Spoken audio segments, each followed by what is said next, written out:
before the Leominster City Council, petition 3419, Caitlin Huffman, City Clerk. Request to amend the revised ordinances, Chapter 2, Article 2, Section 2-9, letter P. I'll just quickly read it. Section 2-9 of the revised ordinances entitled Appointments by Mayor designated is hereby amended by deleting subsection P in its entirety and inserting in its place the following. The mayor shall annually, not earlier than July 15th nor later than August 15th, appoint as election officers for each voting precinct one warden, one deputy warden, one clerk, one deputy clerk, 4 inspectors, and 4 deputy inspectors who shall, at the time of their appointment, be enrolled voters in the Commonwealth, except as provided in General Laws, Chapter 54, Section 11B, provided, however, that the city may request the state secretary for a waiver to allow the city to appoint fewer election officers than specified in this section. The mayor may, in like manner, additionally appoint 2 inspectors and 2 deputy inspectors and such additional inspectors to count and tabulate the votes as he may deem necessary. Every such appointment shall be filed in the office of the city clerk within 48 hours after it is made, and shall be acted on by the city council not less than 3 days after the filing of such appointment and on or before September 1st following. After said September 1st, the mayor, with the approval of the city council, may from time to time appoint temporary additional inspectors to count and tabulate votes. Records of appointment shall be open to public inspection. Before I go to the public, does any member of Legal Affairs have any questions or comments? Any members of the City Council have any questions or comments? Does any member of the audience wish to address the council either in favor of or against this petition? Second time, does any member of the audience wish to address the council either in favor of or against this petition? Third and final time, does any member of the audience wish to address the council either in favor of or against this petition?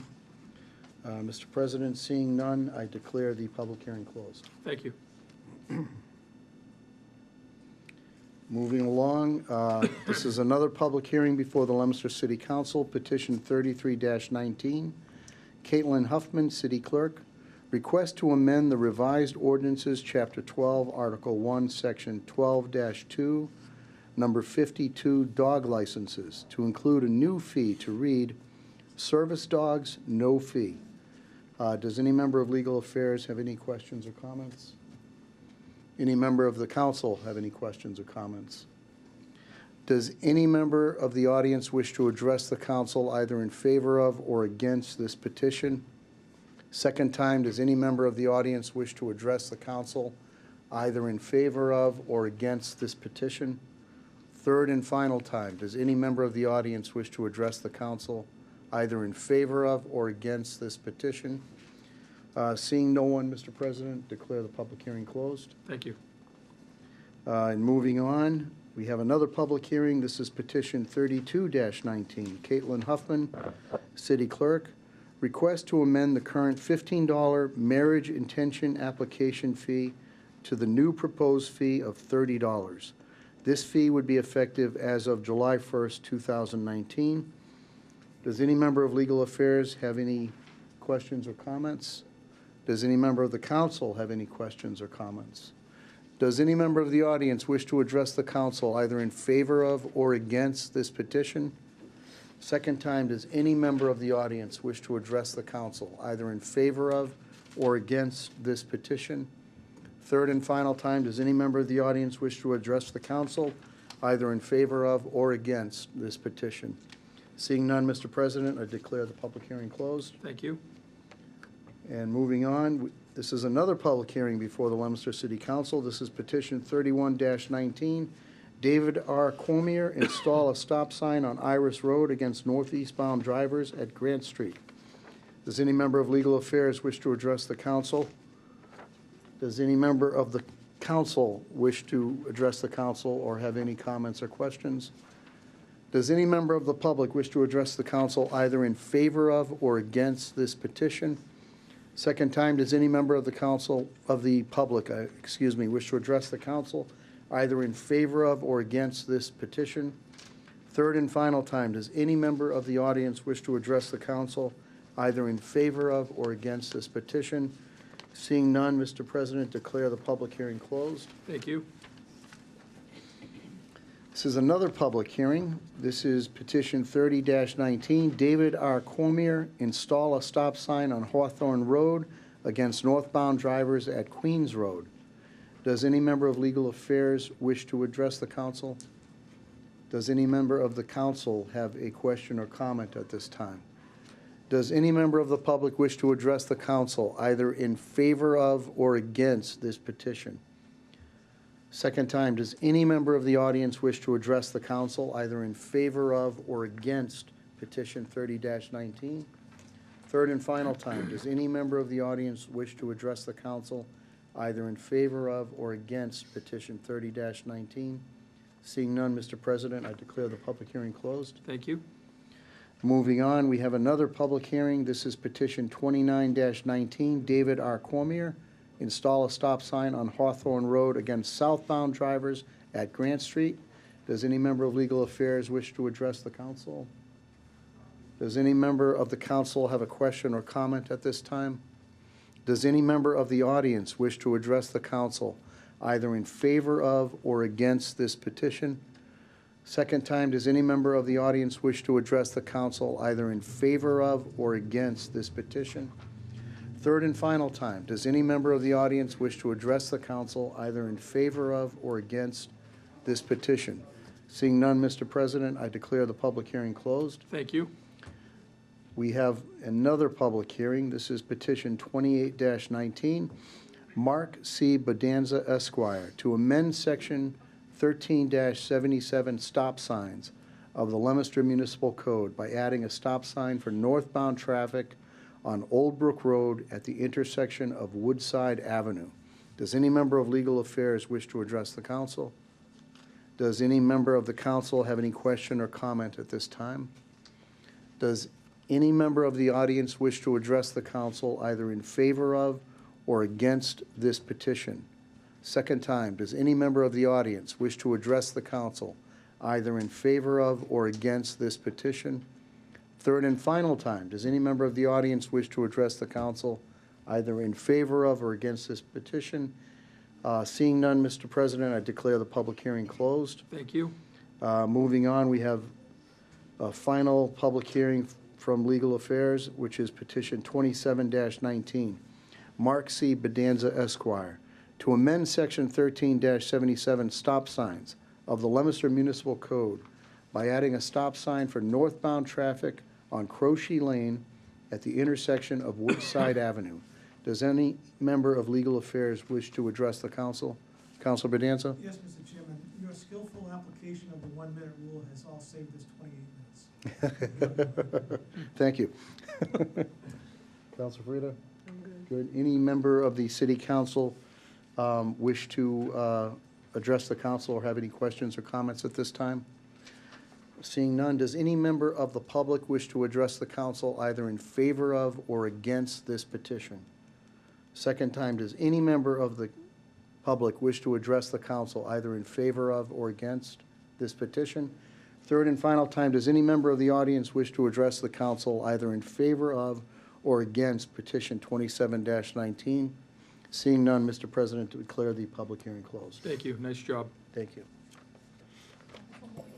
And This is a public hearing for the City Council, 38-19, National Grid and Verizon, to relocate one jointly owned pole on Wheeler Street, beginning at a point approximately 102 feet northeast of the center line of the intersection of Lancaster Street and continuing approximately 20 feet in northwest direction. National Grid to relocate pole number 1 10 feet closer to Lancaster Street to allow for a customer to install a new driveway. I see you there speaking. How are you? Mark Tapley, National Grid. So this petition is for a particular customer who called and asked for a request for us to relocate one of our poles. However, last Thursday, I wasn't in the office, but they called me and asked me if I'd be able to restake that. They actually wanted to move it another additional 25 feet, so it would be 35 feet closer from its original location. to Lancaster Street. But obviously it was Friday and I wasn't going to get a chance to get you any new documentation, but I wanted to let you know. I did restake it Friday though, so I don't know if anyone went to look at the stake today to verify the stake location. That is the current location that it would be. There's a tree that belongs to the customer behind their fence, and that's where they'd actually like the pole to go. And that's a particular reason they want to change it? They're going to be, I guess the customer is also building the building on the corner of Lancaster and I want to say Johnson Street, that's right over there. And he asked us to relocate the pole for a new driveway going in. I'm unsure if he's putting another building in that parking lot or if it's another entrance into the Johnson Street building. But he was asking us to relocate that pole to accommodate a new driveway for them. Have any of the neighbors had any comments on anything? No, I mean, I don't believe there's anybody directly across the street from that pole, and it would just be moving closer in front of the same property owner. How close to Lancaster Street is that going to be? So 102 feet, add another 20, take away 25 feet from that, you're still probably looking at about 80 feet away from Lancaster Street, or away from the pole that's on the other side of Lancaster Street. So road's about 50 feet wide, so probably about 35 feet from the corner of Lancaster and Wheeler. Okay. All right, anybody on public service have any comments, questions? Do we Councilor know, Cormier? do we know if this, the driveway and the new building have already been approved? I don't know. I don't have anything to do with that. They just asked for us to relocate one of our poles.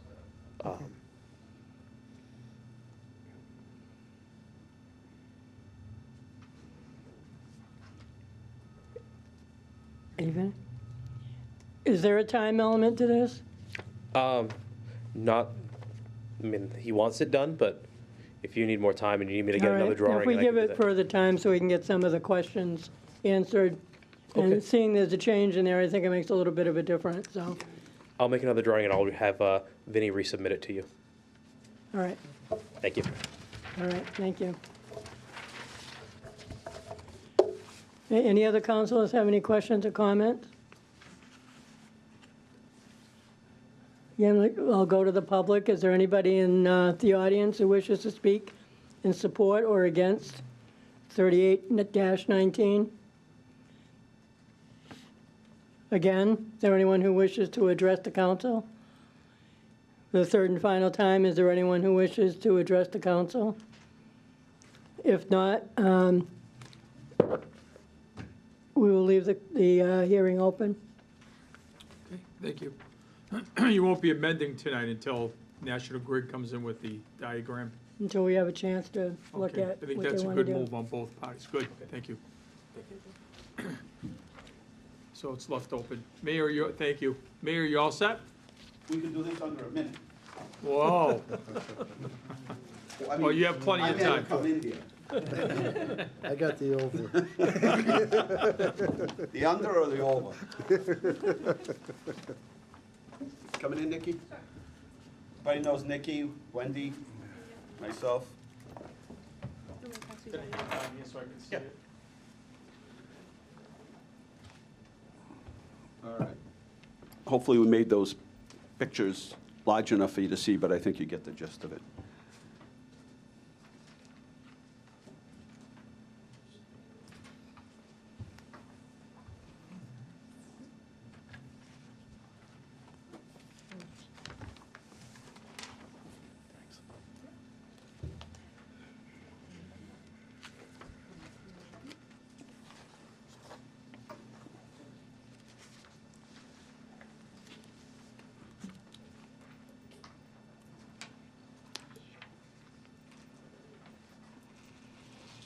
Okay. So we hired a company to take a look at the downtown for us. And you'll see another slide later on, sort of where we've been in the downtown. But at one point, we were close to 50 or more % vacancy in the downtown area during the recession.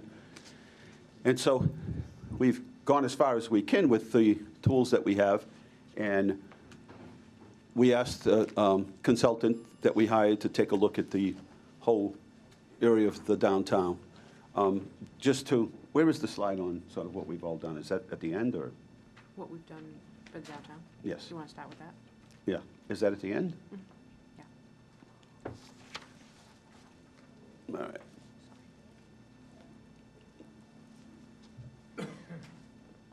Okay, so what have we done? A $1.3 million in MaxWorks grant, 52 units of housing and 41,000 square feet of commercial space at 98 Adams Street. Under construction right now is the project on Summer Street to add some more housing, and 40 units of affordable housing at 140 Adams Street, the old Ivory Keys. $2.5 million worth of MassWorks grant downtown, 2017 to 2018. Obviously, we did the reconstruction of Mechanic to Laurel to downtown, relining about 1,400 feet of sewer pipe, rebuilding of the downtown sidewalks, drainage repair at Main and Columbia Street. We did some paving in that area, and then pole replacements in the downtown area. And we switched over to those black ornamental lights and switched them over to LED. And then there was a private match of about $11.5 million, which included the new Enterprise Bank, renovations to 37 Mechanic Street, and 45 Summer. 37 is where they're putting in the new restaurant. So we have Cuteex's on the second floor, and underneath is the old Fenwick's.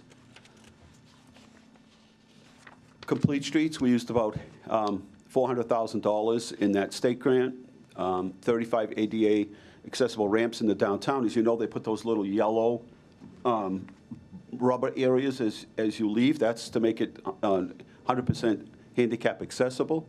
And we had to replace some of the pitches on them, or slopes weren't correct, didn't meet the ADA. Those have been replaced.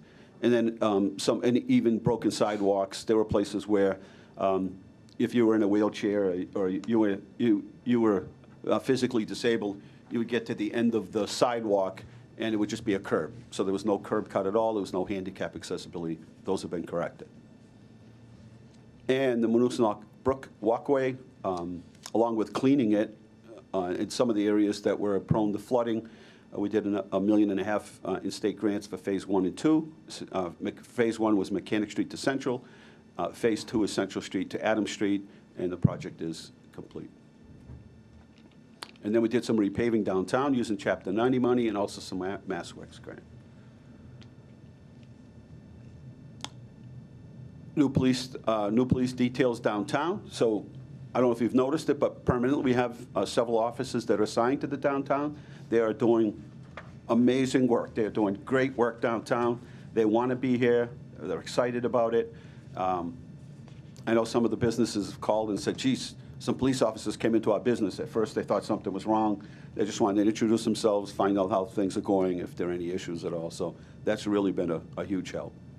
Yes? I just wanted to point out the other day I was going through town, and there was a gentleman with a cane that was clearly disabled, and the police were able to stop the traffic so that he could cross the street. Well, I know all of them. I mean, not just the officers walking the beat, all of them have really done an amazing job and really helpful, taking it to another level. Great job. There are all the events. I don't think I have to read them all. There are just some of the events that we have downtown. It's brought a lot of people into the downtown, a lot of new faces, in business. The thing you try to do is get people to get to walk through the door, and I think it's helped in so many ways to bring people that to the front of your business, but also it's a 3-for-1. Really, it helps in building community. It helps in with the businesses, and the third part is people have fun, affordably. The banner and flag program continue on. About approximately 100 banners have been installed. The flags are donated each year for downtown, along with the poles. Flower program, I would have to say that everybody here has had somebody stop them at some point and tell them how, whether it's somebody coming in to visit that hasn't been here in a while, or somebody that used to live here, and remarks about how beautiful it is and what Sally and the others do to DPW to create this, and we will be stepping that up. Every year we step it up. And more to come. And we'll start off, and now we'll go back to the more to come. So we had a company basically to come in and show them everything that we had, show them what we've done, show them the downtown, and then sort of put a little bit of a plan. Because it's one thing to say, you know, we're going to plant flowers, here's a picture of the flowers that we're going to plant, this is what you can expect to see. But this is on a much larger, this was a much larger scale. So we took a look at the existing inventory, exactly what was downtown. Nikki went out and did a little bit of a study and found out that there are about 1,500 people that work downtown. And we estimate at any given time of day, you know, beginning from when it opens in the morning at, you know, 5 o'clock at Tim's to nighttime restaurants, there are 1,500 to 2,000 people that come into the downtown area on a daily basis.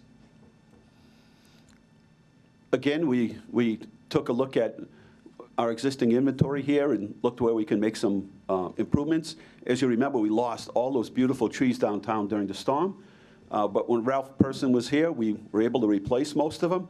And the ones that we didn't get a chance to replace, we came back with the state grant and ended up replacing them. And so we're in decent shape right now, but we'll show you exactly what it is that we want to do. One of the things that we tried last year is we did a little event in that area where Monument Tap is, where Mezcal is, and it was just dining under the stars, blocked the street off, brought the trailer in, set up a 10-piece band. Montequillo set up a 10-piece band out there, and from 6 to 10 o'clock, we had a one-day liquor license and food. It was an off night, and it was a little bit of a test, and we wanted to see what would happen. And how many seats did we have? 400, I think, right away. We set up for 400, and at exactly 6 o'clock, there were 400 people sitting in seats and probably another 200 standing. And it went that way until 10 o'clock when we had to break the news that we only had a one-night liquor license that ended at 10, because this wasn't all an experiment. But everybody's having a good time, and so the good part is it was typically a slow night for the restaurants, and everyone, well, pretty much everybody ended up back into one of those businesses. So it ended up being a good night, and so we'll explain a little bit more about where we go from here and what we learned from that. So one of the things that's worked well, and has worked very well, is the area that we rent to Ryan Time. That area out front used to be the Monument Grill, and then we changed over to Ryan Time. That area out front is owned by the city. We rent that to them every year, and they put tables out there, and that has been a huge success. I would expect Friday or maybe Saturday when it hits 68, 70 degrees, you might see those tables out there, and people might be outside eating. So we took a look at where downtown we could extend out some of the curbing to put even a couple or 2 or 3 tables in areas where people might be able to eat out in front of outdoor dining in front of some of the restaurants or proposed restaurants, and looked at where we could add some landscaping to, again, bring it up a notch. Go ahead. These are just concepts which aren't going to mean a whole lot, so we'll show you the picture part. There you go. So there are some areas that we looked at with the possibility of expanding out the curbs so that we could have outdoor dining, and you could do that 1 or 2 ways. One is you can do it on a trial basis by building little decks outside so that sort of a level with the curbing, so that way it's not permanent, and if you find out it doesn't work, then you don't have to jackhammer it all up. Or secondly, I'm pretty sure it'll work. There's no question in my mind. You could make it so it's permanent. And these are some of the areas here. Is there any way to blow this up here at all? Because, I'd have to get out of this. oh, it's all right. So if you look at Main Street, I don't know where after went, but we have Main Street. There you go. So there's Main Street before, and again, you know, the lights have been installed on it, the new ornamental lights, and there's some plants here and there, but it's pretty bare. And then take a look at the next photo. We had some trees in those areas, and we run some curb extensions out. Well, one would be, and I know we don't show it here, but one would be right between Whitcomb and Bank of America. We run those curbs out and run some landscaping out in those areas. So basically everything is cement and blacktop at this point. We would sort of take away from some of that. And then when you get down to the next intersection, a little further down, we'd have the opportunity to widen out. See how those sidewalks are widened out in front of the Red Cross building, and also if you go across the street to in front of Allen's. Some of those areas would be widened out. And again, we'd lose a couple parking spots throughout the entire project. But again, that would be done on a one-by-one basis. You see right in front of Allen's, we run the curb out over there. We lose a couple parking spots there, but again, it gives us that ability to add trees in that area and really give it a whole different look. There are some more pictures as we show it. Again, Main Street before, Main Street after. And again, this is not set in stone. The curb extensions can be moved around. They can be shortened if you want to just run them towards where the intersections are or where the crosswalks are. You could do that. But it just gives you an idea of some of the things that we can do to green it up a little bit and give it more of a boulevard look rather than that just, barren look of blacktop and concrete. This is in front of the Rollstone building, in front of the wood block. And again, there's our before and after. Before doesn't look so bad. There's some vegetation out there, trees, et cetera. You want to go back one slide and we'll do the whole wood block before. That's after. And there's after. No. So you can see, we'll add some more vegetation, more trees, better sitting areas. And then we create this little area in front of the wood block where Caldwell Bankers are. It's really a big area there. We really looked at that and said, what can we do with that? Because it's just empty space that really could be beautified. And so we wanted to make it more like a park where people would come and sit and enjoy it. And so we added some outdoor areas. That would be granite curbing there and some and flowers in those planted areas. And then also to the right, if you can see, we would change that along the sidewalk area. We would change that landscaping as well and plant trees there. And then we looked at some other things, changing over. You'd be surprised, but just adding some benches to the right places, updating the trash barrels, make them a little more ornamental. A lot of people will use bicycles to get into the downtown area. There's usually no place to really put them or lock them, so we would add some of those things. And there's some of the street plantings, some examples of some of the things that we would add. Along with this, we'd be adding lighting in certain areas too, which I think sort of helps to add to the ambiance of the landscaping. I think, to your point with the,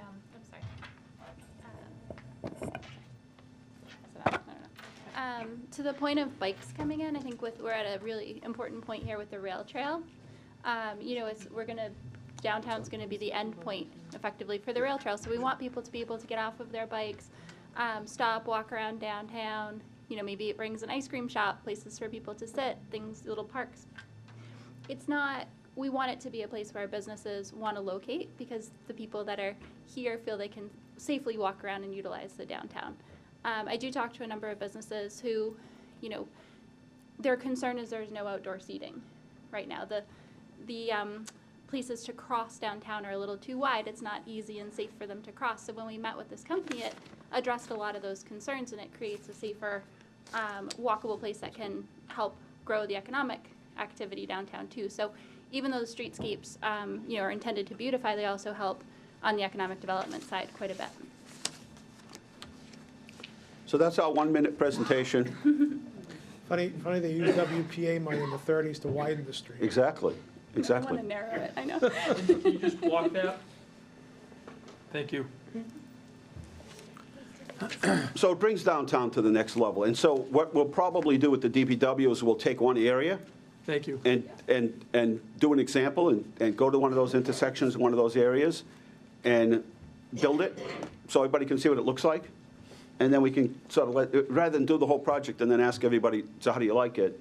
That if it doesn't work, then it doesn't work and people don't. But it'll build support for the project. People will see exactly what we mean, and then you can see the difference between, where it is now and what it will look like later. Mayor, while you're all here, couple things. First of all, this is awesome. It's something that the Downtown Association spoke on back in the late 90s and going into the 2000s was to try to, this would help revitalize. And when Donna Belletta and Tony Belletta came to the city for support to be able to build out on the street, which they have done, it's been a great success now for Ride Time, the next generation of ownership. There was some liability issues that you had to work out with them to be able to use the space, and it's exciting to see that the potential for a lot of other establishments downtown, it'll work for them in a real positive way. Taking a look at the overlay district that we have right now, the downtown overlay, do you think it needs to expand a little bit, or are we in pretty good shape? That it might be a rhetorical question tonight, but something maybe we need to take a look at to see if it would help in any way. So we were pretty defined as far as where the boundaries were, how it ended, to take a look and see if maybe that plays into this a little bit. That's one question. The other part too would be obviously the displacement of parking spaces and how the abutters to that space. For example, you mentioned Wickham Travel. Right. There's not many spaces there to No. begin with. Well, no, we wouldn't be So- taking anything out around there. Right. And in that area. Right. But I went to other places where they worked and other places, and it started off the same, where you lost a few parking spots and everybody got nervous because it's like, those parking spots are critical. But once they built up the project and people saw the amount of new people that are coming in, Right. Concord, New Hampshire, Kennebunk, not Kennebunkport, but Kennebunk, a lot of these projects lost spaces. But in the end, they picked up far more spaces than, far more customers than they had lost spaces. So right now, luckily we purchased the land behind the post office. When we did that, that helped us in a huge way to be able to handle that, the parking behind the post office and that area around 59 Merriam Ave. But we're getting tight on parking, there's no question about it. But Yeah, we won't be yeah. taking away that many parking spots that it's going to have a huge impact. Right. But it's, you have another restaurant opening over here, next to Anderson Bagley, and they should be open any time now. And then Peter Bovenzi's restaurant over there at Fenwick's. And so you come down here on a Friday and Saturday night, it's busy. You can barely find a parking spot.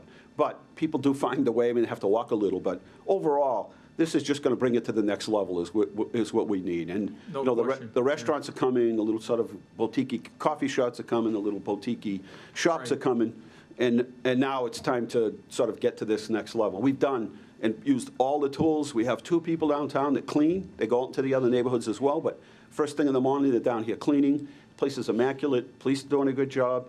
We have very few vacancies in the downtown area right now. There are only a few, and I think even those are under either have leases signing or they're pretty close to it. So we're at that point. It's time to get to the next level. Sure. And I The think- challenge I think you're gonna have is being able to do the build-outs in the areas where they're needed, not because it's an easy fit to the existing plan. And the reason why I'm saying this, for example, when you had that event down there, Monument Tap, we have 4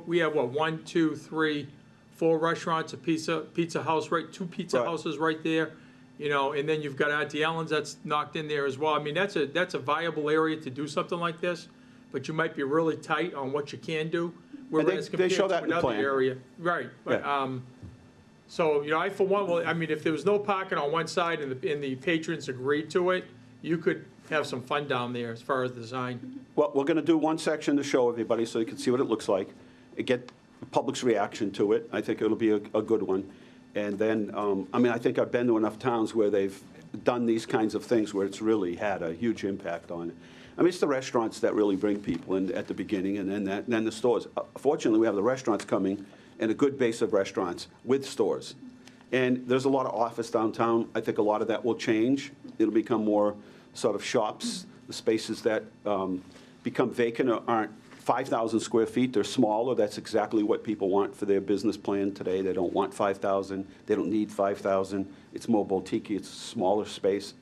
So, between the brook and the bike path, once it comes through, you put it all together, and it's exciting times. Have you had a chance to meet with the old Downtown Association, what's left of it? We did. We invited, most of the business owners showed up. We had a meeting up at the CTE at Appleseeds, and we had a morning breakfast up there, and we showed it to them. And, people are going to get nervous about losing parking spots here and there. But in the end, when this is done, it's going to have a huge impact on downtown. It's going to make people want to, come back downtown if they haven't been here. It's just going to change the whole complexion of it. If you have time in the next couple of months, visit one of the locations. I can give you a list of people that have done it. And again, they started off hesitant, and they were nervous about, it's so important to have that one parking spot. But in the end, they brought better tenants, bring more people downtown. And they're believers now, whereas before they were a little bit skeptical. Sure. So that's why we'll try one. We'll build it out, see what it looks like, see what people's reaction is, and we'll go from there. Okay, thank you. A few questions from councilors, beginning with Councilor Frida. Probably the normal question. It's probably for Wendy, who's the master of, of grants. Is there any money available for something like this? So we've put together our plan for complete streets, and one of the parts of that is downtown. We didn't get real specific. We didn't need to because it was out a few years, but we can move those projects around, and we're going to get $400,000 a year from that. And we did year one last year, and we'll do year two is due in May, I think. So. Do we That's a have an good source. anticipated cost if we were to do everything that is on this plan? Well, they piece it out, so it's hard to say, but it's probably $400,000 or $500,000 to do it all if we did it exactly. But we may have to change that around. And the other thing is, we might do some of this in some of the spots and work more towards the parking lots along the river, where we've done the Moosonok Brook. We'd like to put some lights over the river and the trees that hang over. That would be sort of a cool thing. We've kept the river clean, the Moosonok Brook, that whole area. And then there are some areas where, even in our own municipal parking lot, it's all blacktop. There's just nothing aesthetically pleasing about it. And so we're fortunate because not only we have room in the front to park, but we have these nice parking lots in the back that came as a result of some of the master planning in the 60s when the mall opened. Everybody got nervous and said, you can go to the mall, you can walk into all these doors and it's all covered, and everybody got nervous about it, rightfully so. And so they created so much more parking. And our arrangement with the owners of the businesses downtown, a lot of the parking lots are owned by us, but some are owned by the private individuals. So we have a relationship with each one of them, and it works well so that we share the parking. It's probably one of the earliest models of public-private partnership. I hate to always use that term, but really it was one of the earliest relationships that the city had with private property owners. Now it's done more commonly, but it's worked really well. So we share the parking. And at night, when the restaurants are full, people park at Rollstone Bank, and there's no issue. And they park at Bank of America, and nobody has it roped off or has guards over there. That's just sort of how it goes, and we haven't had any issues with it. So I don't know that this will be the complete plan. This will be the plan that we start off with, and I can't tell you what the finished product will look like. But we'll set one up so everybody can take a look at it and weigh in on it. Okay, Councilor Frida, you all set? Councilor Dabrowski? No, I don't have any questions, but I think it's a great start. I fully support it. I think it's a great project for the future. Thank you. Thank you. Councilor Shalfo Zephyr? Yep, thank you very much. No, I think there are really some very good elements here, but my concern again is parking, because people, elderly people who shop at Allen's, for example, a lot of people, they like to park right out front. So I know that eliminating a few of those to bump it out and put benches is a very, very nice amenity, but just we need to be mindful of finding closer parking, or proximity, parking in proximity to wherever those spots. And one thing Jonathan from the design firm did say was that that's a concern that they run into all the time. Sure. So they do look at the current stores that are there when they do their design. So for example, if Allen's had that need and they were open certain hours, they would take that into consideration. Maybe they would put a bump out in front of a spot that's open that, we're trying to attract like an ice cream shop or a brewery. And so that all factors into how they lay out their design. This just shows you examples of, so you see in front of a particular building what it Yeah. would look like. But that could Right. shift, shift Exactly. around. So Yeah. where that new coffee shop is going to go, we could shift that down in front of there, so they have a couple of areas for 4 or 5 outdoor small Yeah. tables. Well, I know, I'm a big fan of the outdoor dining that the Monument Girl began and that Ryan Time. Me too, when somebody is else is currently- cooking. Right, no, exactly. So, to be able to bring that, whether it's a coffee shop and people can sit on the sidewalk and have a nice cup of coffee, I think that's a really good thing. So, thank you. Thank you. Councilor you. Feckley? Yeah, I think this looks like it would be a very promising, thing to do. Why not? You see some of the other towns and cities that have something similar, and it's, it's very engaging.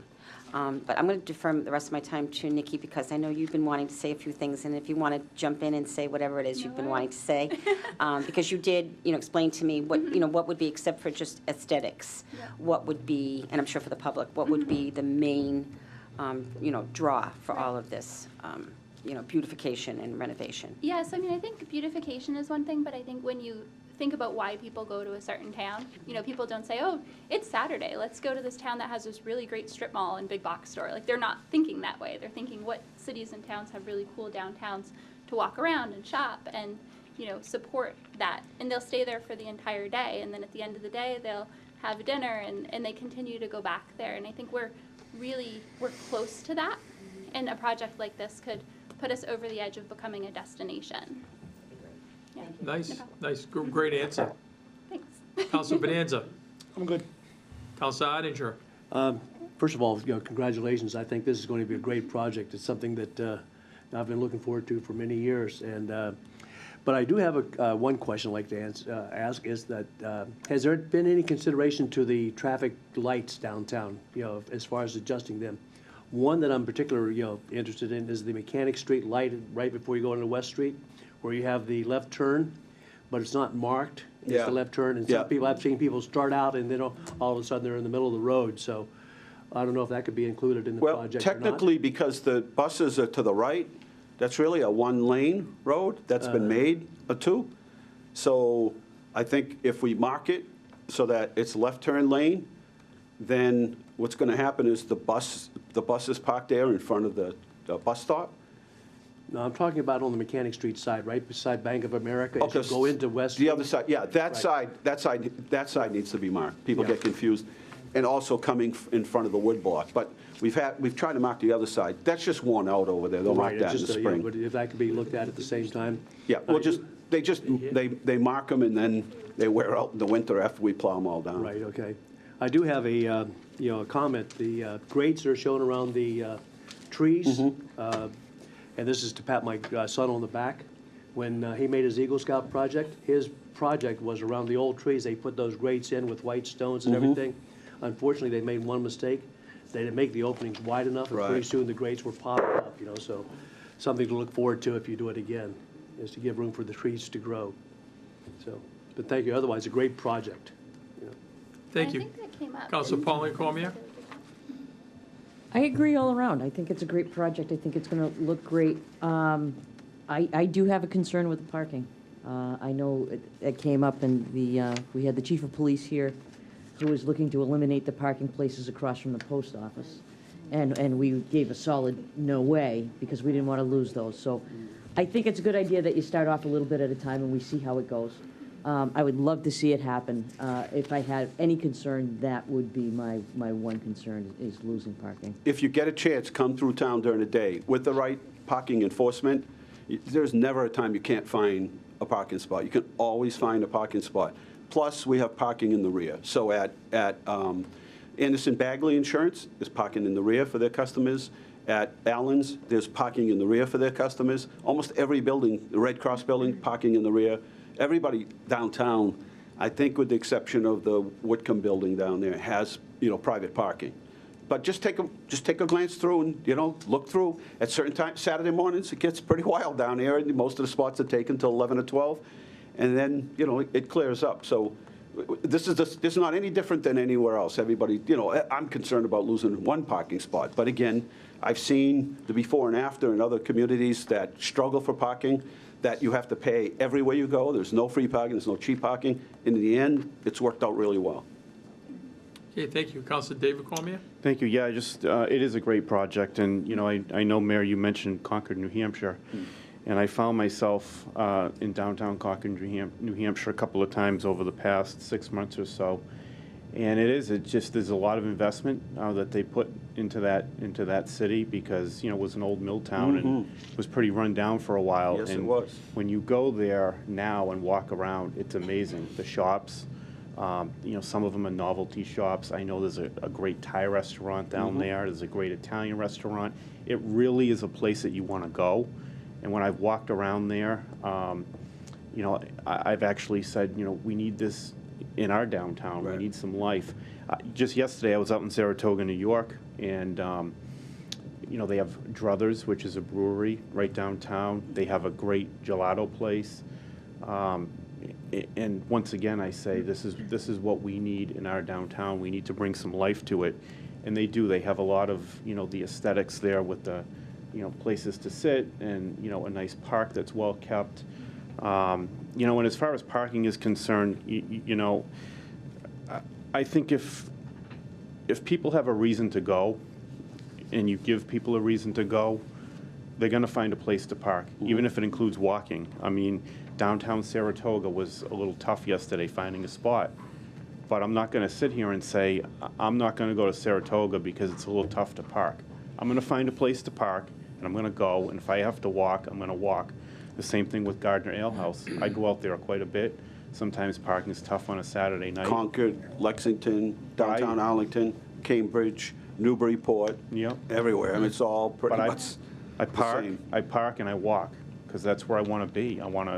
That's where I want to go. And if you have places where people want to go, they're going to come. So I do. I think it's a great project, and I look forward to it. When they opened the new restaurant, coffee shop, bakery on Main Street, and they opened Peter's new restaurant, they have, you talk about investment, they have spent a small fortune on both of those locations, and they've taken their time. It's been a while. You know, they haven't opened yet. It's taken some time, but they are doing it right, and this isn't a $20 or $50 or even $100,000 investment. They are making significant investments in our city, and it's a result. You know, they see the potential here. They feel the energy, and we have a really neat historic downtown. We really do. We're fortunate. We have a lot of neat buildings, little parks. So we have all the ingredients, and we're just ready to move to the next step. So we'll build a small section of this just so you can see what it looks like, one that doesn't take away any parking spots. Everyone can weigh in on it, and then we'll meet you back down here for another conversation. Thank you, we appreciate it. Look forward to that conversation. Can I just, real quick, on a Sure, couple go others? ahead. Okay. Yeah, please do. On communications, well, I have Wendy here on C58. This is a request that the council, it's basically a letter of support from the city council for the Safe Routes to Schools program. And basically, that's $210,000 that will give us sidewalks on Viscaloid from Mechanic Street all the way to Lancaster Street. And when it loops in, it's sort of, once you get to, as you're approaching Francis Drake, it takes sort of a right. Those sidewalks, they'll go in by the gym. Those, and as well as the ones in front of the school, will be done over as well. And so we're asking for letters from the school department and the city council, just kind of a letter of support. Who wouldn't want to support sidewalks down there? But that's a really walkable neighborhood in terms of kids walking to school, and rightfully so. It's good for them.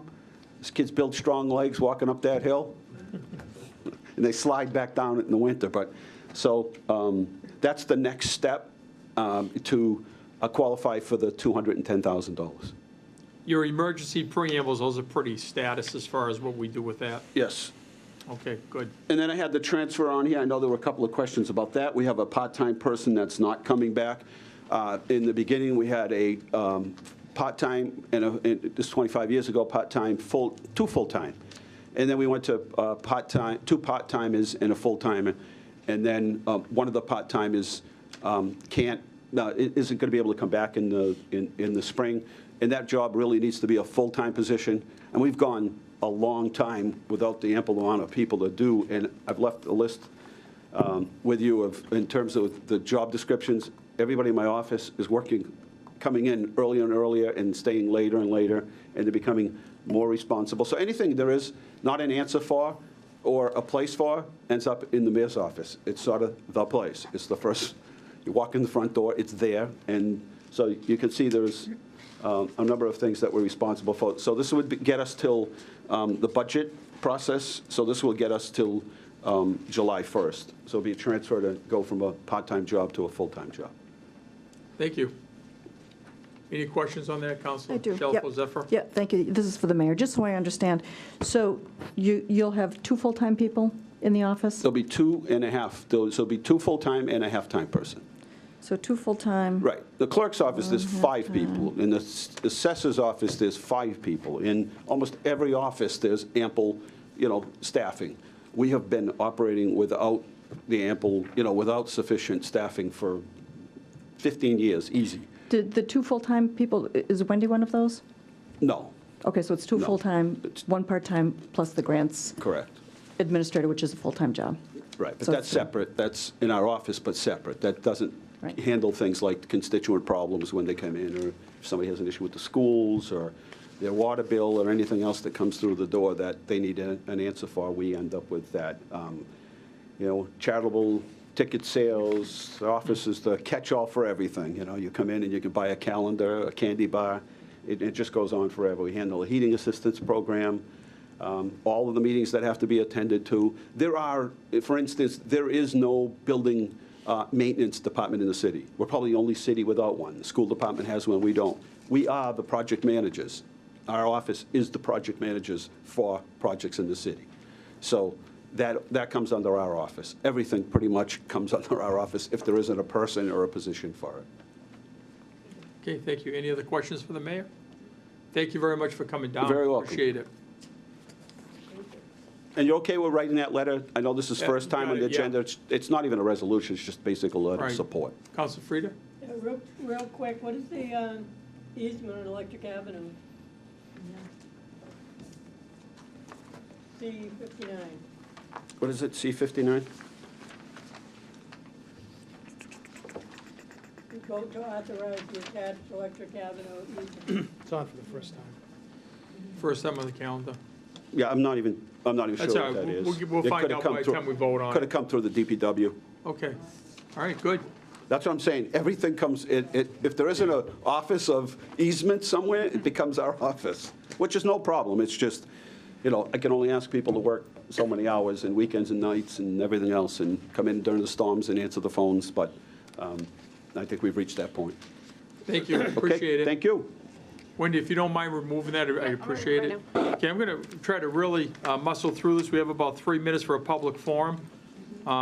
We can extend it if necessary, then we'll begin the meeting, recess, and then we'll have the interviews for the candidates before us this evening on Ways and Means.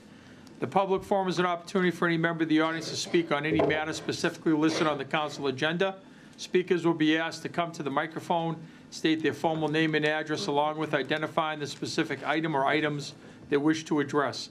Each speaker is respectfully asked to keep their comments within a 2-minute time frame.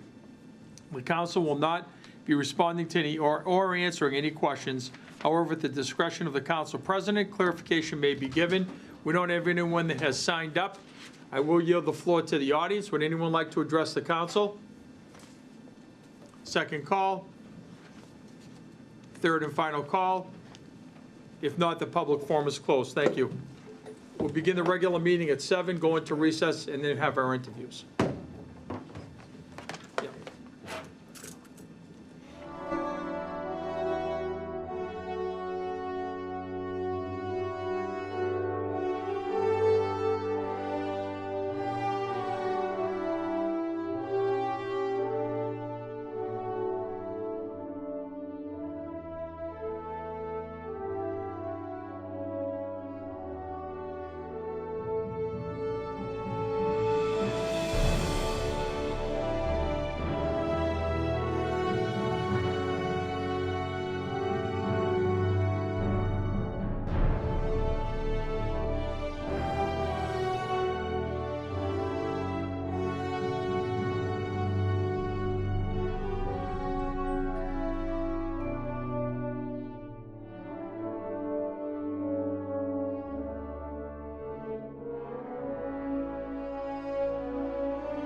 Good evening. The regular city council meeting for March 25th, 2019 is now in session. Please stand and join me in a salute to the flag. I pledge allegiance to the flag of the United States of America We'll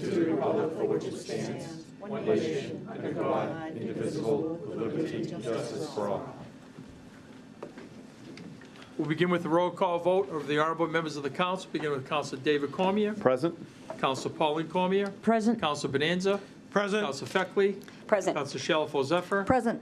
Councilor Dabrowski. Present. Councilor Frida. Present. 8 members are present. Is the vice president and chairwoman of records ready to report?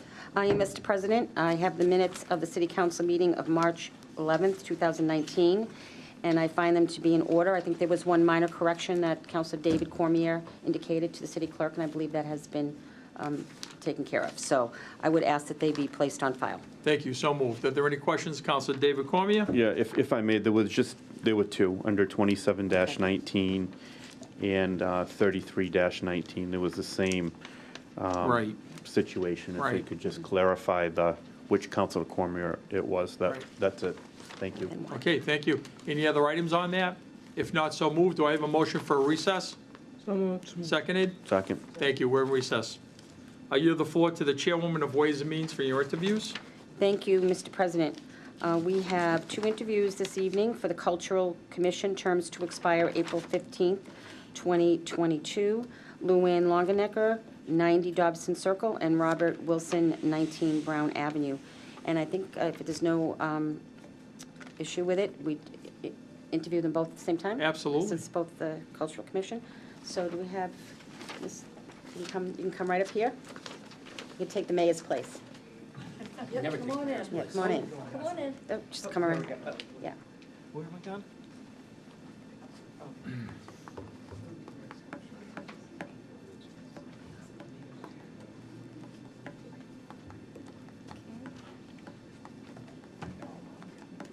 Let's take a seat, make yourself comfortable, make sure that your mic is on.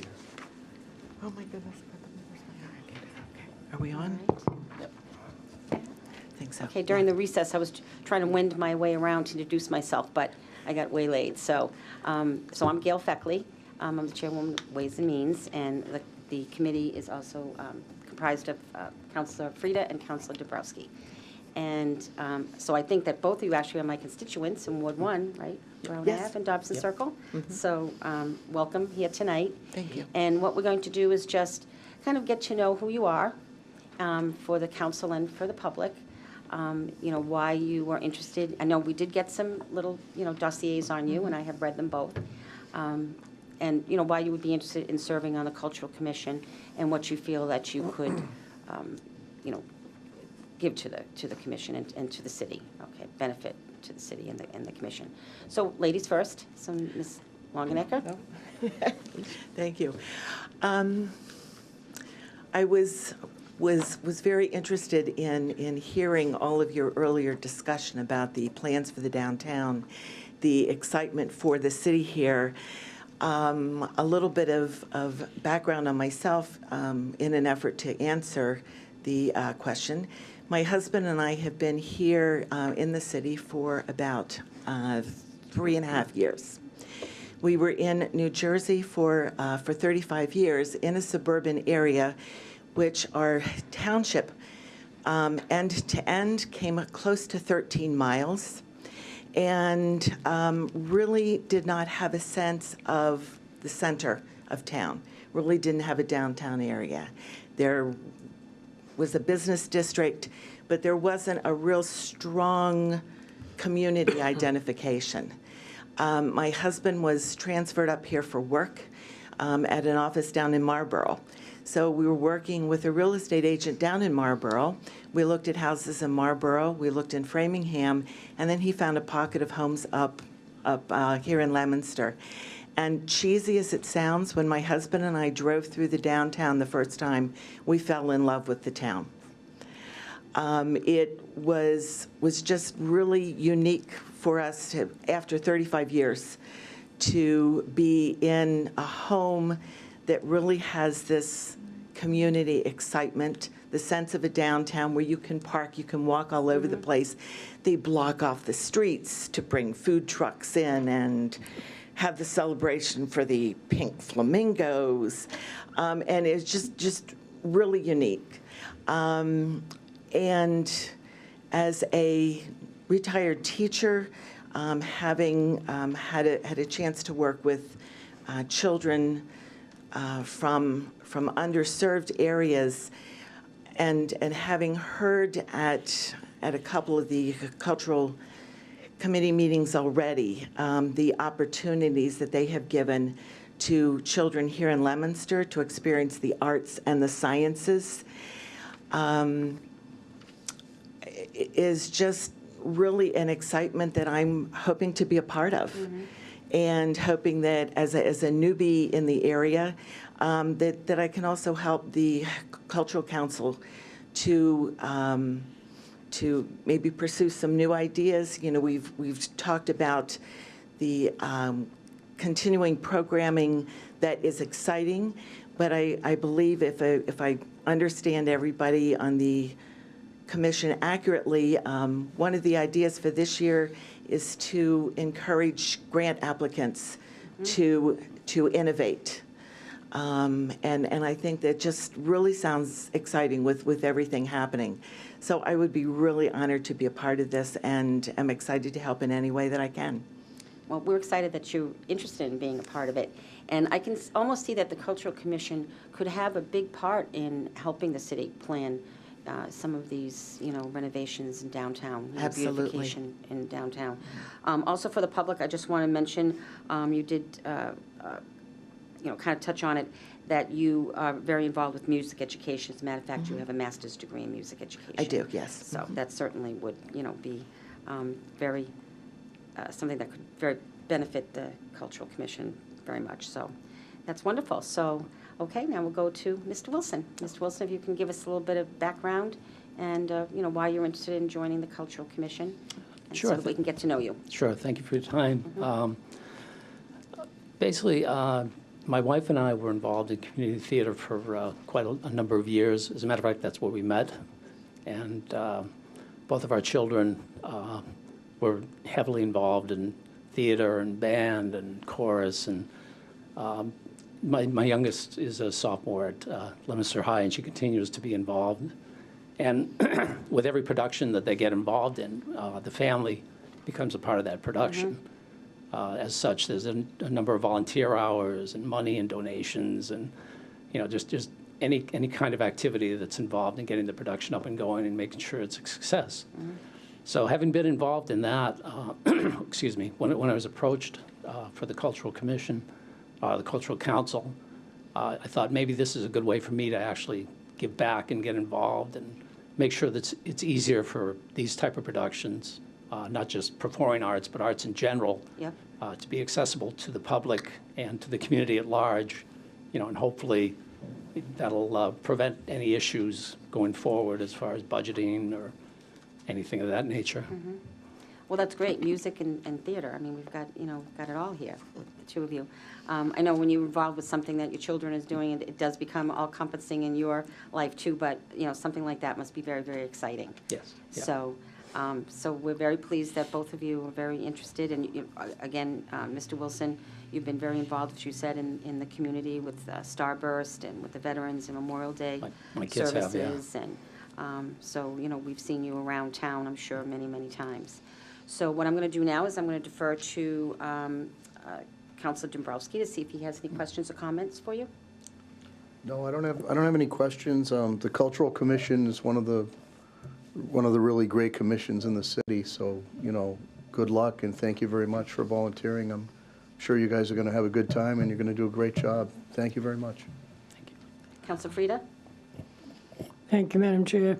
I think they're two great backgrounds, coming from a different community, different state, teaching kids, New Jersey. I think you can bring a whole new perspective, and you have a different appreciation for our community, having come from another one. And Robert, I can certainly attest to all the cultural activities you've been involved in, and many years with Beth and, your daughter and the singing performances, and, you certainly have been a presence there. So I think we're very lucky to have both of you serving, and look forward to confirming your nominations. But I don't think we're going to get much of that money from Boston with the way they're spending it. We do get part of it, but we should get more of it. All right, thank you. All right. Any other councilors have any comments or questions? Councilor Marchand. 27 years ago, Vivian Jones, who was the chairwoman of the Cultural Commission, came down here in a very heartfelt statement and in tears wanted to announce that the Citizen of the Year program held annually at Doyle Field was not going to happen for the second consecutive year because of the cuts in the budget on the state level. And so what happened was a bunch of enthusiasts, the councilors at the time, got together and made sure that it did continue. But that was the only event in the whole city. It's amazing. And so, I mean, your role as a Cultural Commission member is pretty significant. You have the purse strings, and the recipients are very fortunate that you help support them, but you spread it to the point where everyone is encouraged to participate in writing the grant. And even if it's a small grant, when you go out looking for sponsors, because you've made that partnership and effort with the Cultural Council, it's pretty significant as far as making sure you do whatever you can to make these events happen. So you have quite a big task, you know, and even though you're not involved in everything that happens, you know, I consider you involved in everything that happens.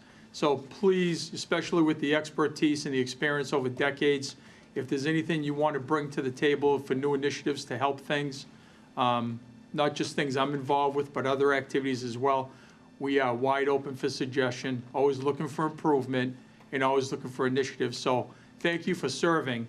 You do have a big job. It is a serious committee in council, and we do appreciate it. Thank you. Thank you. Thank you. Okay, any other councilors?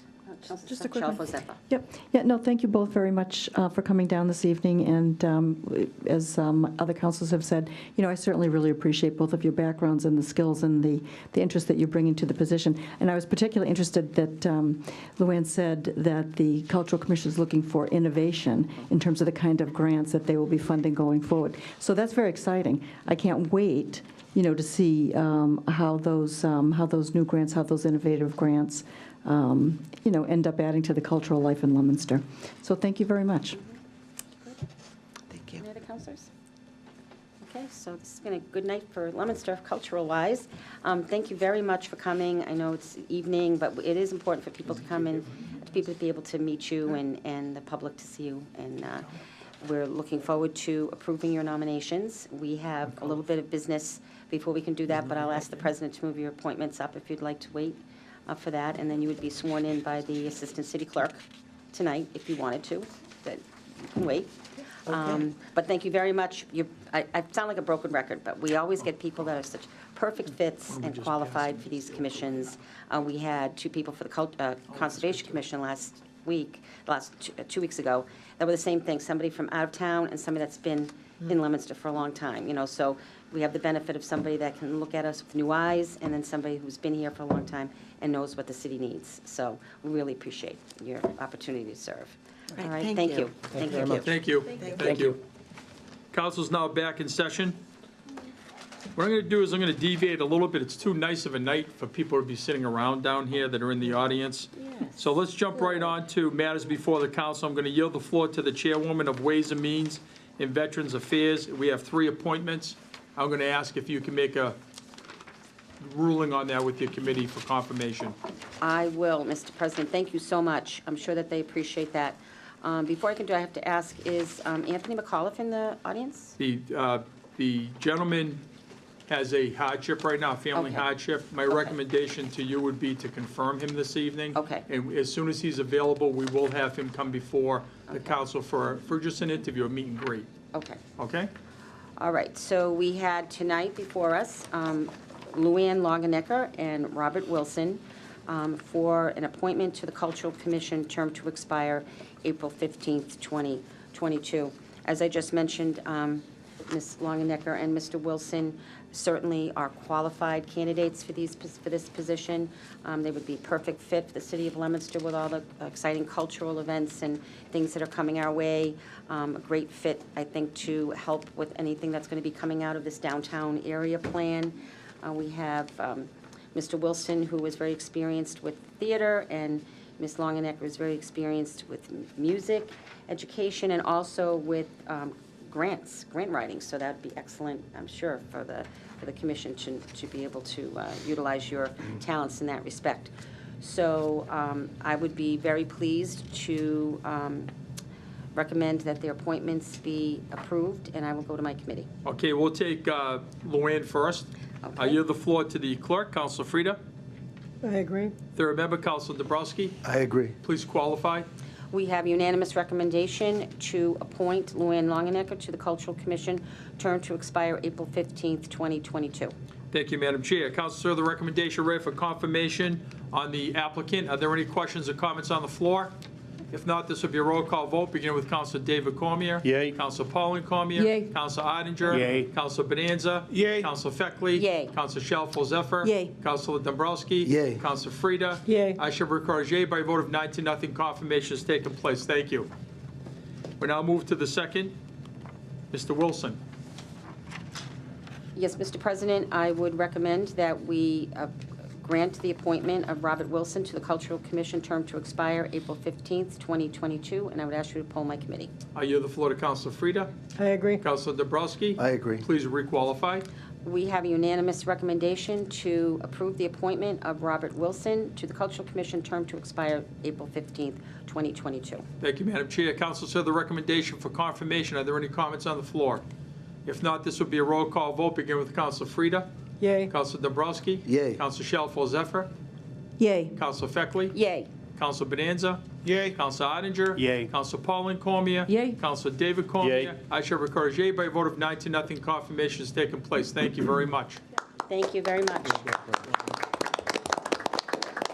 I'm going to yield the floor back to the chairwoman on Anthony McAuliffe. Yes. Is the chairwoman ready to report? I am, Mr. President, as you just indicated to me, I believe that Mr. McAuliffe would be here if he could, but something is keeping him from that. We do have a letter from the Director of the Office of Emergency Management that he has been vetted by the Director. I would be willing to approve his appointment this evening, but I would obviously ask you to poll my committee. Sure. Counsel Frida? I'll support it. I don't like doing that. I like it when they come before us and we have an opportunity to speak with them. But if it's the chair's recommendation, I'll support that. Counsel Dabrowski? Yeah, I know him. I have no trouble supporting this. Thank you. Please requalify, Madam Chair. Yes, we have a unanimous recommendation to confirm Anthony McAuliffe to the Office of Emergency Management EMS Unit Volunteer. Thank you. Counsel, sir, the recommendation read a confirmation. Are there any questions or comments on the floor? If not, again, this will be a roll call vote. Begin with Counsel David Cormier. Yay. Counsel Pauline Cormier. Yay. Counsel Oettinger. Yay. Counsel Bonanza. Yay. Counsel Feckley. Yay. Counsel Shalfo Zephyr. Yay. Counsel Dabrowski. Yay. Counsel Frida. Yay. I shall be recorded as yay by a vote of 9-0. Confirmation has taken place. Please note in the minutes that Counsel Oettinger has arrived. Thank you. We now move back to page 3. We have communications from the mayor. I'll yield the floor to the Madam Clerk.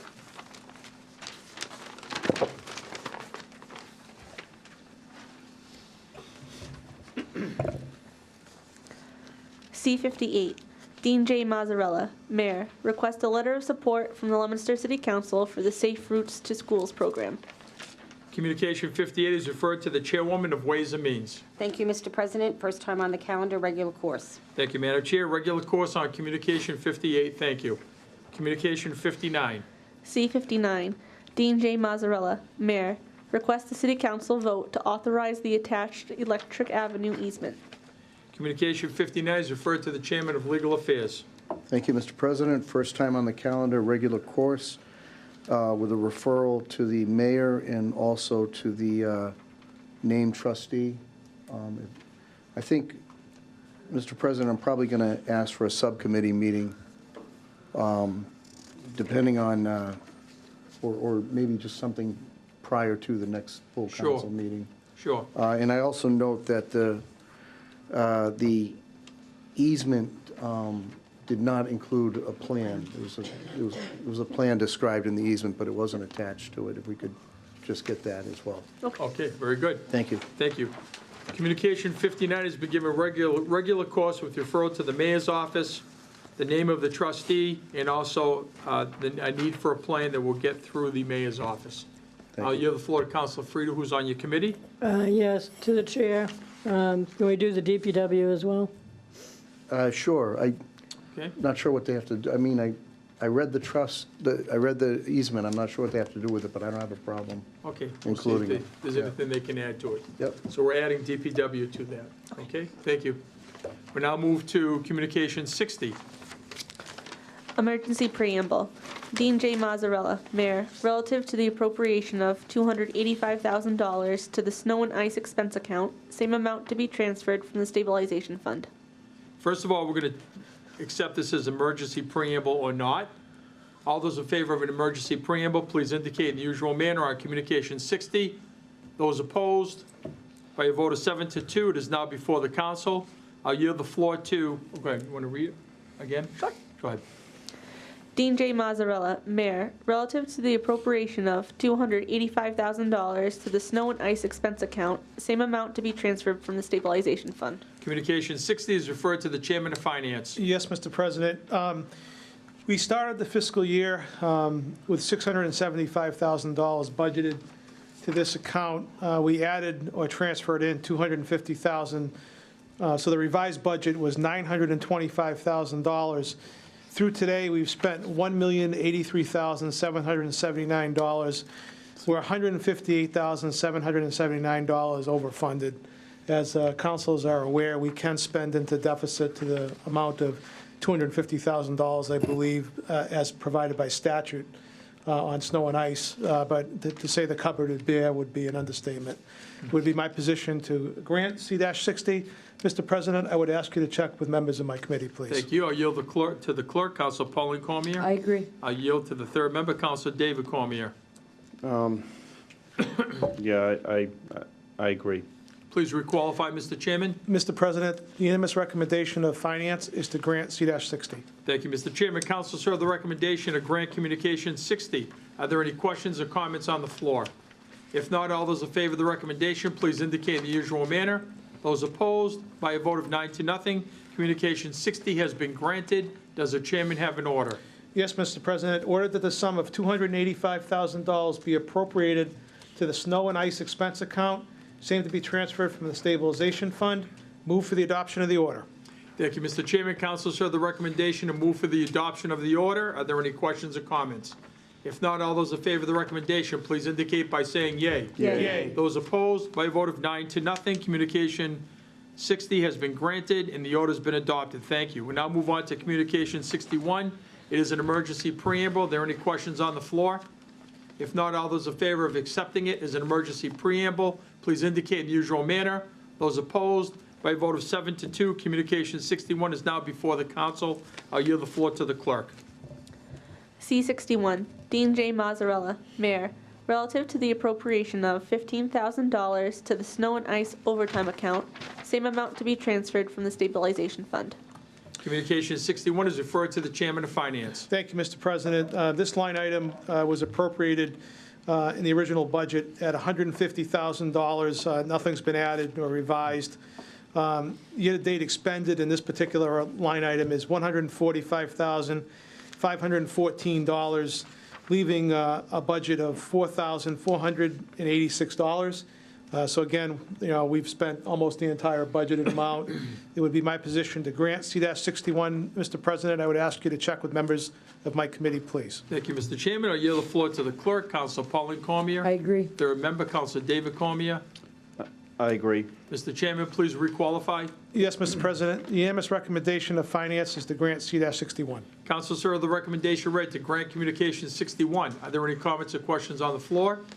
If not, all those in favor of the recommendation, please indicate in the usual manner. Those opposed, by a vote of 9-0, Communication 61 has been granted. Does the chairman have an order? Yes, Mr. President. Order that the sum of $15,000 be appropriated to the snow and ice overtime account, same to be transferred from the stabilization fund. Move for the adoption of the order. Thank you, Mr. Chairman. Council, sir, that recommendation read. Are there any final comments or questions? If not, all those in favor of the recommendation, please indicate by saying yea. Yea. Those opposed, by a vote of 9-0, the order's been adopted. Thank you. We now move on to Communication 62. C-62, Dean J. Mazzarella, Mayor, relative to the appropriation of $30,000 to the sanitation and drainage expense account, same amount to be transferred from the stabilization fund, regarding Burridge and Massacoma Avenue drainage study.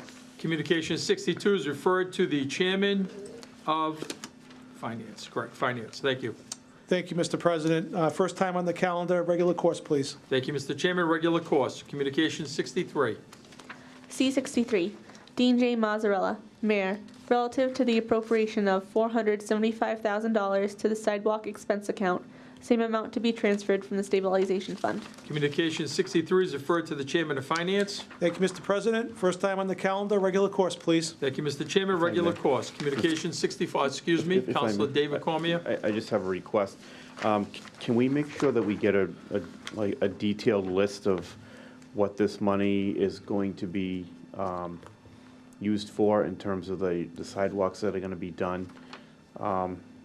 Because I know that in the past, I thought I was doing a good job by approving sidewalk money, because who doesn't want sidewalks? And I heard about it from a couple of people that weren't too happy that what side of the street they were on, and so I'd kind of like to know so that if somebody asks me why they had their front yard dug up and why I voted for that, I can explain to them that, what street, I knew what streets it was, and that I tried to work out what side of the street it went on, things like that. So I'd like a pretty detailed list of what exactly. Where they're going, in the whole city or just your neighborhood? We might as well do the whole city. I Okay, think so we'll everybody make a should copy know. available to the entire council once I'm sure it's available. Thank you. Mr. right. President, I would suggest then we refer it to the mayor and to the DPW. Right. For that purpose, please. Okay, thank you. So communication 63 has been given regular course with referral to the mayor's office and the DPW for a detailed list. Thank you. We now move on to communication 64. C64, Dean J. Mazzarella, Mayor, relative to the appropriation of $85,000 to the cemetery capital outlay expense account, same amount to be transferred from the cemetery perpetual care income account. Communication 64 again is referred to the chairman of finance. Yes, Mr. President. Regular course, please. Thank you, Mr. Chairman. Regular course on communication 64. Communication 65. C65, Dean J. Mazzarella, Mayor, relative to the appropriation of $43,718 to the insured's expense account, same amount to be transferred from the stabilization fund. Communication 65 is referred to the chairman of finance. Yes, Mr. President. I have a letter from the mayor asking that this be withdrawn. Okay? There's no need to deal with it then. Well, we probably should vote on the withdrawal. Instead of going regular course, that'll be your request? That's what I would request. I Okay, don't think there's all a right. need to repeat it on the calendar. Okay, Council, sir, the recommendation read for leave to withdraw without prejudice on communication 65. Are there any comments or questions? If not, all those in favor of the recommendation, please indicate in the usual manner. Those opposed, by a vote of 9-0. Communication 65 has been given leave to withdraw without prejudice. Communication 66. C66, Dean J. Mazzarella, Mayor, relative to the appropriation of $30,000 to the highway labor account, same amount to be transferred from the stabilization fund. Communication 66 is referred to the chairman of finance. Thank you, Mr. President. Regular course, please. Thank you, Mr. Chairman. Regular course on communication 66. We now move on to petitions, first time on the calendar, beginning with 40-19. 40-19, John Andre Zajan, renew the secondhand dealer's license for George's Fine Jewelers, Inc., located at 255 North Street. If there's no objection, can we read all the way through 46-19? That's fine. Okay, please do. Okay. 41-19, John Andre Zajan, renew the secondhand dealer's license for House of Relics, located at 1292 Main Street. 42-19, Susan Shalifo Zephyr, renew the second-hand dealer's license for Jenny's Helping Hand, Inc., located at 52 Mechanic Street. 43-19, Roger Cormier, renew the second-hand dealer's license for Crown Jewelers, located at 12 Lindell Ave. 44-19, Fred R., I apologize, Fred. Tousignant, thank you. Renew the second-hand dealer license for Fred's Auction, located at 28 Spruce Street. 45-19, Paul F. Rollo, renew the second-hand dealer's license for Protect Solutions, located at 345 Central Street. 46-19, Diane P. Amadon, renew the second-hand dealer's license for Upscale Consignment, located at 875 Miriam Ave, Suite 131. Thank you. We'll stop at that point. Sure. 40-19 through 46-19 is referred to the Chairwoman of Ways and Means. Thank you, Mr. President. Regular course, I've been informed by the Assistant City Clerk that the references from the Police Department and the Treasurer's Office have already been obtained. I do have one question on Paul Rouleau. His, 45-19. yeah, there was one, let me just, I apologize, I should have this ready for you. That's okay. Okay, do you have it? Okay. One question on Protect Solutions. So that is Paul F. Road, 4519.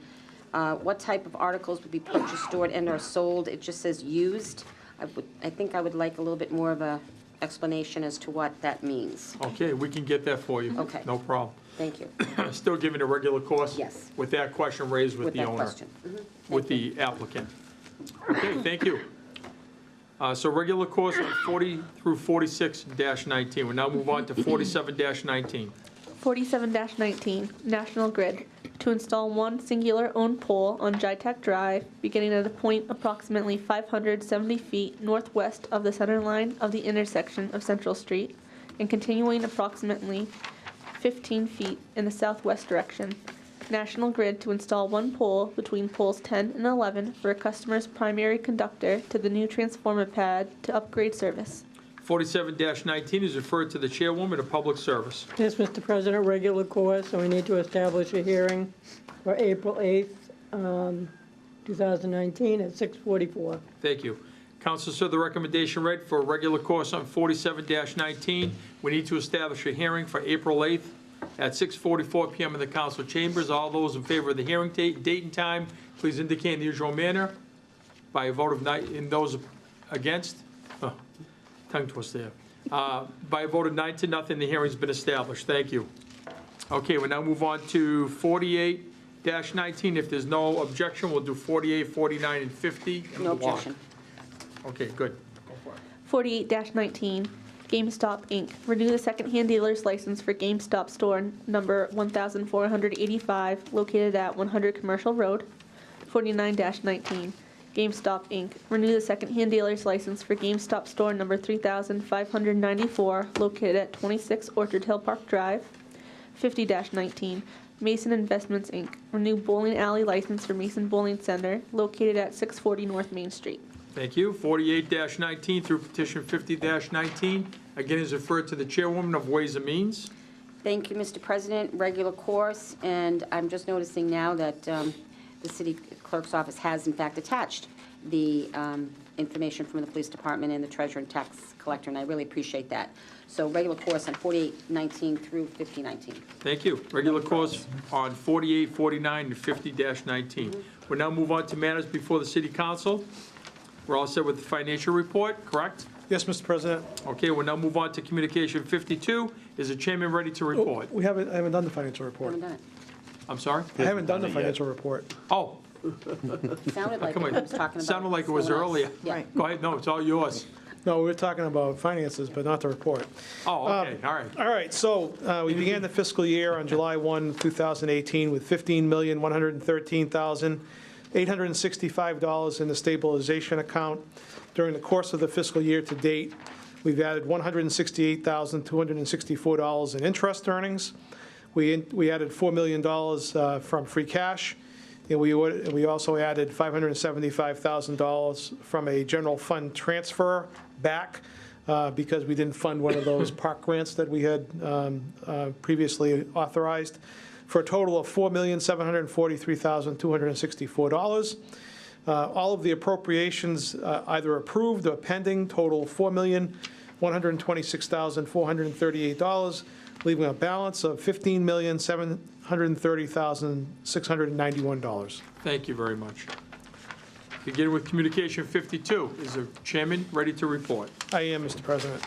C-52, Dean J. Mazzarella, Mayor, requesting the appropriation of $60,000 to the municipal building capital outlay expense account, same to be transferred from the stabilization fund.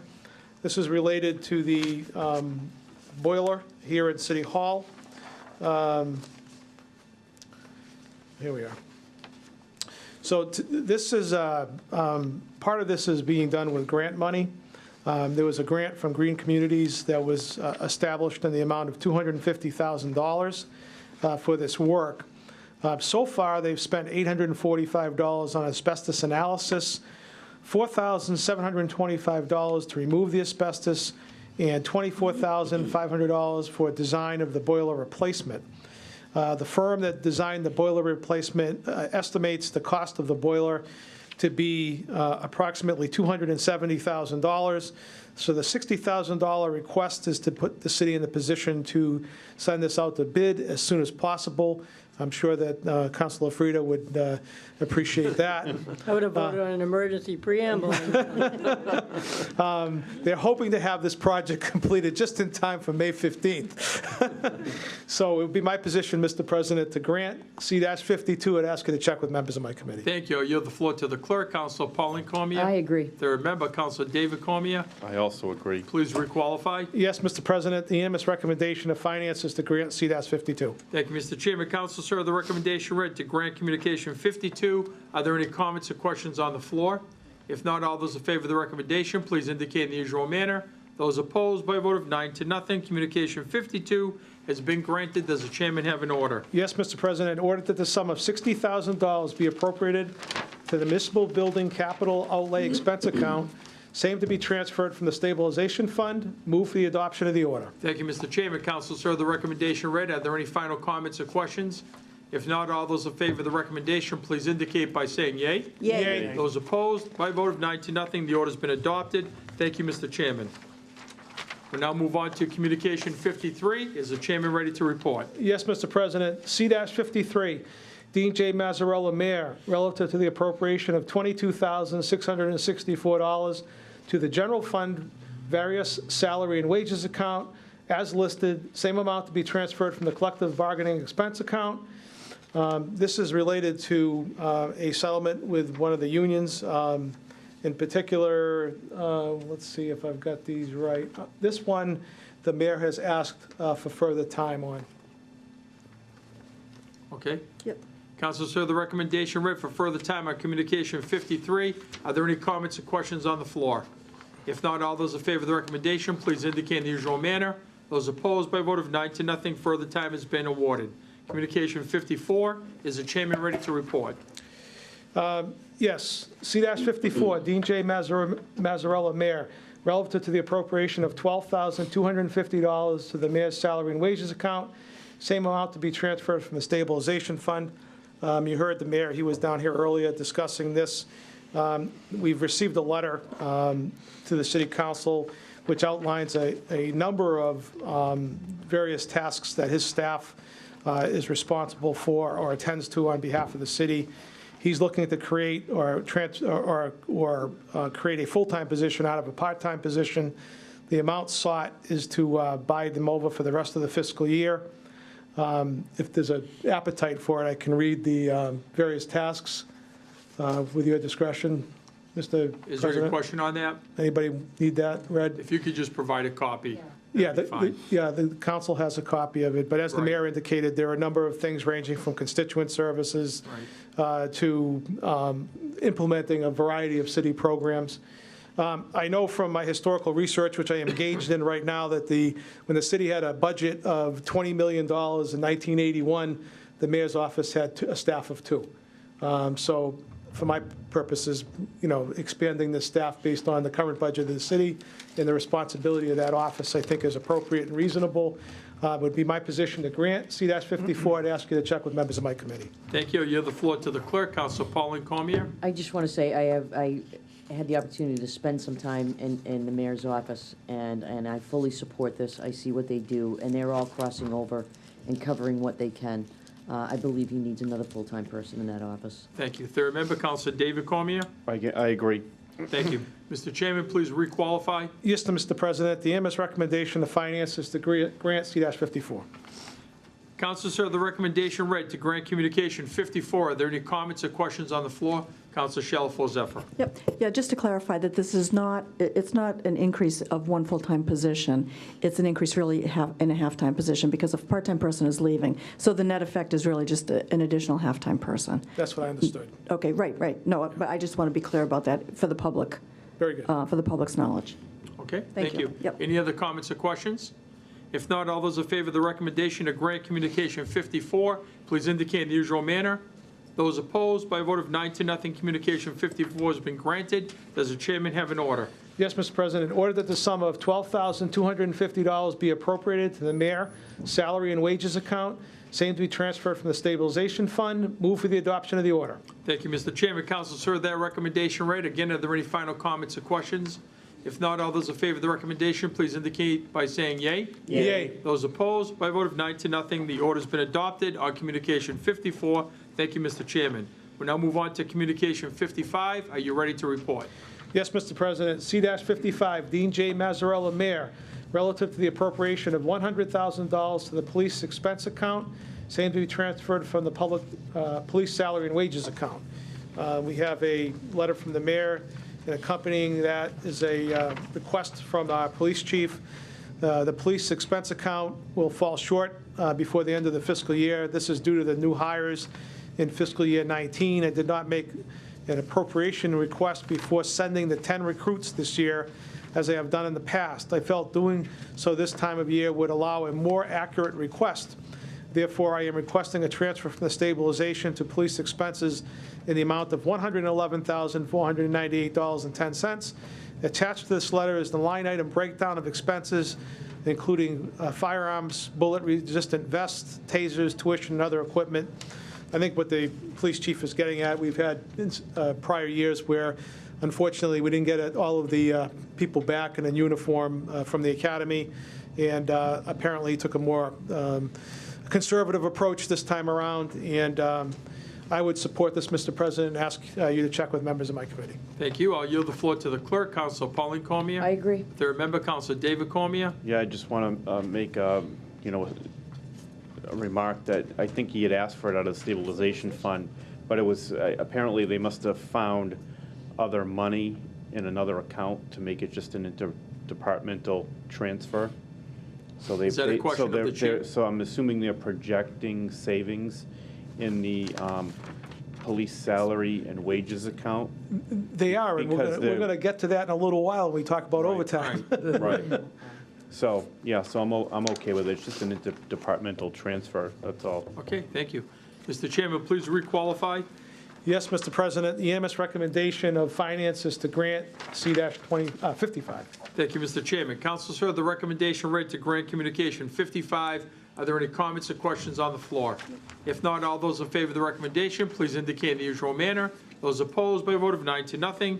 Communication 55 has been granted. Does the chairman have an order?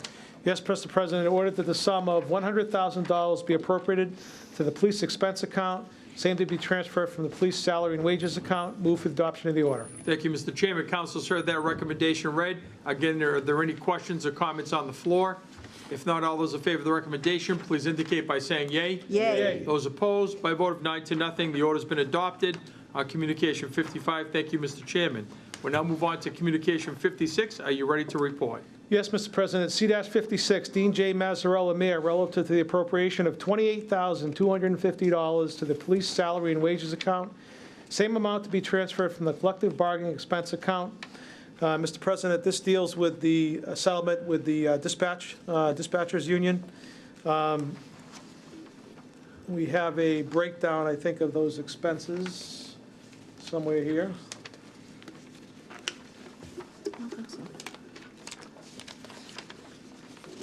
Well, while I'm looking for that, there was a question as to what the content of the settlement was. The highlight or the most significant part of it was a wage adjustment. The union was granted a 1% rate adjustment effective July 1st, 2018, and then a series of 2% increases, one on July 1st, 2018, one on July 1st, 2019, and one in the fiscal year 2020, also 2%.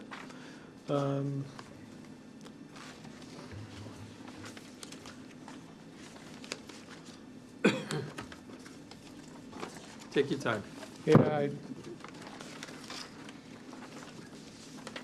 no, that's the contract. Here we are, I think. No?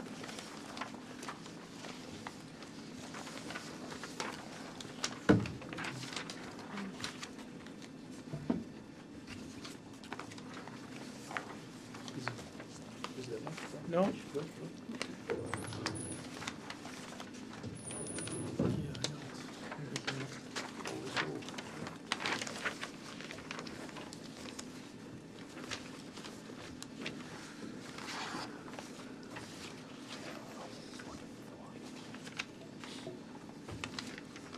I just had this document 5 minutes ago.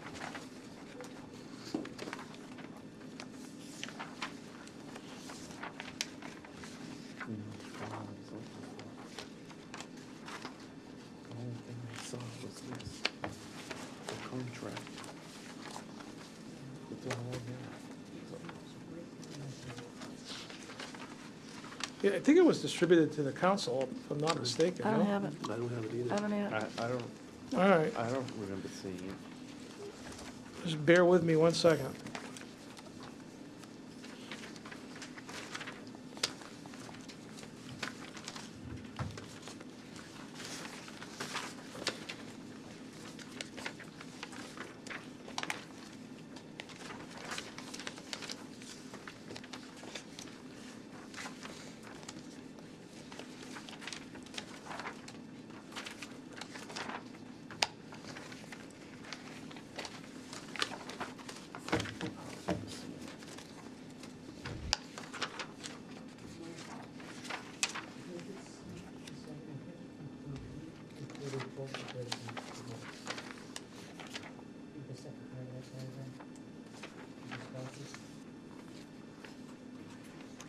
Yeah, that alludes to a part of it, but there was a separate document.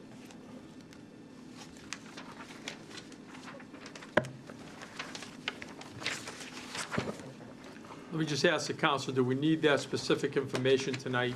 We have it, we just can't put a finger on it. We can provide it for you later on.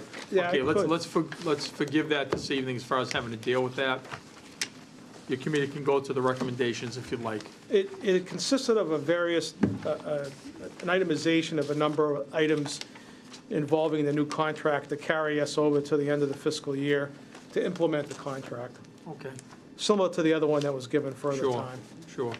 Does the committee have a recommendation? My recommendation would be to grant it. We're Thank you. contractually obligated to do it, actually, so. Yep, And I'd ask you to check with members of my committee. I will. I yield the floor to the clerk, Counsel Pauline Cormier. I agree. Third Yeah. member, Counsel David Cormier. I mean, I agree, we can't get in the middle of bargaining No. anyway, so we don't really have a lot of say over it. Whatever it is what we're obligated to do down here, so.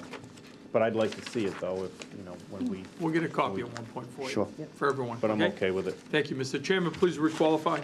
Mr. President, unanimous recommendation of finance would be to grant C-56. Thank you, Mr. Chairman. Councilors heard the recommendation read to grant communication 56. Are there any comments or questions on the floor? If not, all those in favor of the recommendation, please indicate in the usual manner. Those opposed, by a vote of 9-0, the communication has been granted. Does the chairman have an order? Yes, Mr. President, ordered that the sum of $28,250 be appropriated to the police salary and wages account, same to be transferred from the collective bargaining expense account. Move for the adoption of the order. Thank you, Mr. Chairman. Councilors heard that recommendation read. Again, are there any comments or questions? If not, all those in favor of the recommendation, please indicate by saying yea. Yay. Those opposed, by a vote of 9-0, the order's been adopted. Thank you, Mr. Chairman. We'll now move on to communication 57. Are you ready to report? Yes, Mr. President, C-57, Dean J. Mazzarella, Mayor, relative to the appropriation of $150,000 to the police overtime account, same to be transferred from the stabilization fund. So we're in a situation where we have spent most of that line item.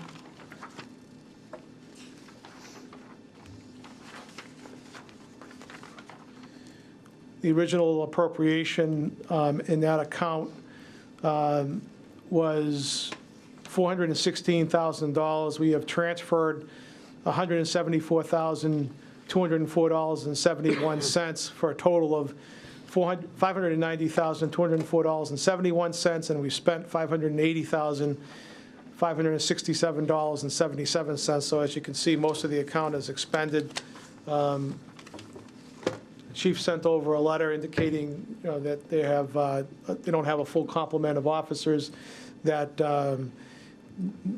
as in the past, they've essentially have been relying on overtime to fill these shifts, and thus the need for the overtime. So it would be my position to grant, and I'd ask you to poll my committee. Thank you, Mr. Chairman. I yield the floor to the clerk. Council Pauline Cormier. I agree. Third member, Council David Cormier. I concur. Please requalify. Yes, Mr. President, the unanimous recommendation of Finance is to grant C-57. Thank you, Mr. Chairman. Council, sir, the recommendation read for confirmation on the granting of Communication 57. Are there any comments or questions? Councilor Shalfo Zephyr. Yep, thank you very much. When I read this, the chief did provide a lot of detail to back this up, but they're down 10 officers. The department is funded for 76 sworn officers. They only have 66 working. I mean, 10 officers, that's a lot of police power that we don't have on the streets. Plus, they're down a sergeant, 4 dispatchers, and there's a lot of increased activity in the drug investigation unit. So my point would be, it would be really helpful, I think, if we could ask Chief Goldman to come down, just tell us what his plans are. Does he have a hiring plan in place? Because we're going to be gearing up for the budget real soon, and it looks like that's going to, it's a significant staffing challenge. Well, we just spent $100,000 to outfit the new recruits that are coming. Right, well, when are they starting? I guess would be the point, and then what's going to be in next year's budget? I mean, is that 10 recruits, is it? Well, given the fact that he sent it down, I would assume that they must be pretty imminent, and they must be completing the academy, but we can find out. Yeah, I'd like to ask that question. I'd like to ask that question about all of the deficiencies that he outlined in his note. Right, okay. Thank you. All right, we'll follow up on that. And if the chief would like to come down and talk about it in general, we'll send that invitation to him. It'll be a friendly one. Oh, absolutely. Off the floor, okay? Yes, absolutely. All right, thank you. All right, so we have the recommendation to grant Communication 57. Are there any final comments or questions? If not, all those in favor of the recommendation, please indicate in the usual manner. Those opposed, by a vote of 9-0, the communication has been granted. Does the chairman have an order? Yes, Mr. President, I order that the sum of $150,000 be appropriated to the police overtime account, same to be transferred from the stabilization fund. Move for the adoption of the order. Thank you, Mr. Chairman. Council heard that recommendation read. Again, are there any final comments or questions? If not, all those in favor of the recommendation, please indicate by saying yea. Yay. Those opposed, by a vote of 9-0, Communication 57 has been adopted. And we will send a question through the clerk. Council Shalfo Zephyr, if you can work on that question to make sure it's asked the way you want it to, okay? Absolutely. All right, thank you, appreciate it. We now move on to, thank you, Mr. Chairman and your committee. You're welcome. We now move on to public service. We have 38-19. Is the chairwoman ready to report? I am. 38-19, National Grid and Verizon, to relocate one jointly owned pole on Wheeler Street, beginning at a point approximately 102 feet northeast of the center line of the intersection of Lancaster Street and continuing approximately 20 feet in the northwest direction. National Grid to relocate pole number 1, 10 feet closer to Lancaster Street to allow for a customer to install a new driveway. We had a public hearing tonight, and we're requested to change the 10 feet to 35 feet, which is going to change considerably. I have questions about this, and so doesn't the ward councilor. So the recommendation would be for further time. Thank you. Councilors, heard the recommendation read for further time on 38-19. Are there any comments or questions on the floor? Councilor David Cormier. Just for the record, even though we're not taking a disposition on it, I do need to abstain because it's partially owned by my employer. Thank you. Councilor David Cormier will abstain from this vote. Are there any comments or questions on the floor? If not, all those in favor of further time on 38-19, please indicate in the usual manner. Those opposed by a vote of 8-0, further time has been awarded to 38-19. Thank you, Madam Chair. We now move on to page 7. We have 36-19. Is the chairwoman ready to report? I am, Mr. President. 3619, Lillian Godfrey, Regulatory Affairs Coordinator. Renew the secondhand dealer's license for ECO ATM located at 100 Commercial Road, the mall at Whitney Field. We do have referrals from the police and the treasurers who indicate that there's no reason not to grant this license, so my recommendation would be to grant 3619 and ask you to poll my committee. Thank you, Madam Chair. I yield the floor to Councilor Frida, the clerk. I agree. To the third member, Councilor Dombrowski. I agree. Please requalify. We have unanimous recommendation to grant the renewal of the secondhand dealer's license for Lillian Godfrey, Regulatory Affairs Committee, ECO ATM. Thank you, Madam Chair. Councilors heard the recommendation read to grant 36-19. Are there any comments or questions on the floor? If not, all those in favor of the recommendation, please indicate in the usual manner. Those opposed by a vote of 9-0.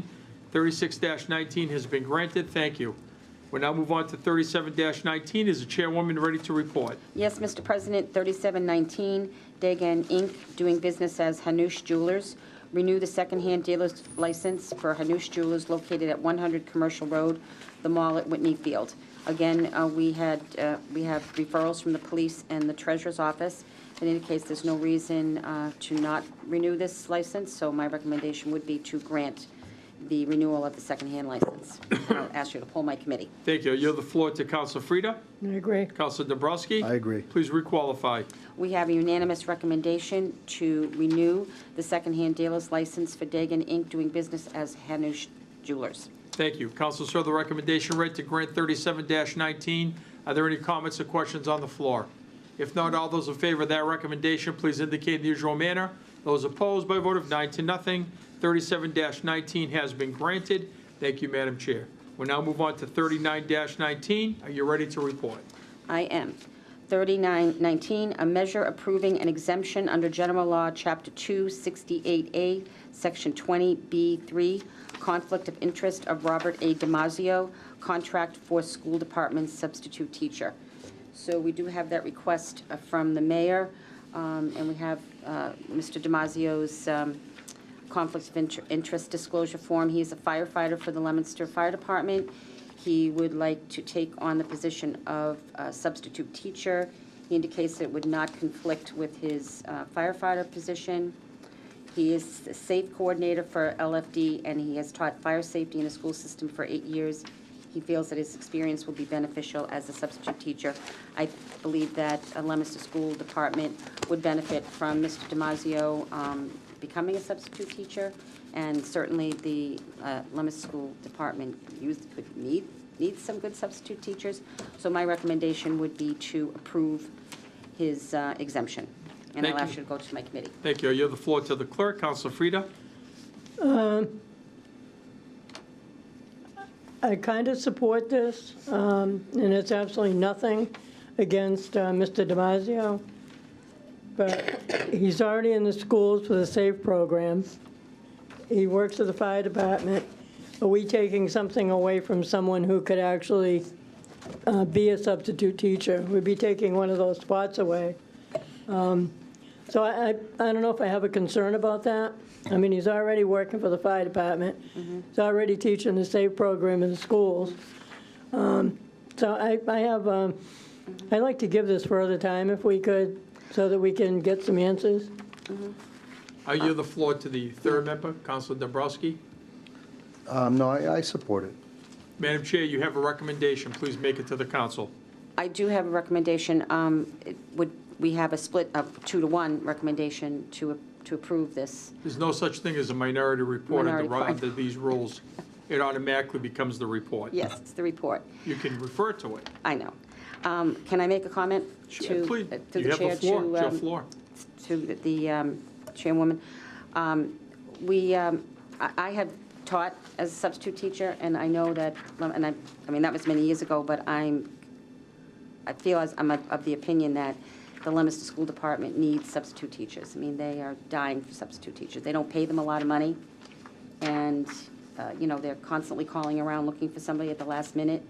I think it would be beneficial. I don't think it's taking an opportunity away from anybody. Thank you. Can you make your recommendation, Yes, please? so my recommendation would be to approve the exemption for Robert Damasio as the contract for school department substitute teacher. Council, sir, the recommendation read by the Chairwoman of Ways and Means to confirm or approve 39-19. Are there any final comments or questions on the floor? If not, this will be a roll call vote, beginning with Councilor David Cormier. Yay. Councilor Pauline Cormier. Yay. Councilor Oettinger. Yay. Councilor Bonanza. Yay. Councilor Feckley. Yay. Councilor Shalfo Zephyr. Yay. Councilor Dombrowski. Yay. Councilor Frida. I'm going to reluctantly support it. Yay. Thank you. I shall be recorded as yea by a vote of 9-0. 39-19 has been granted.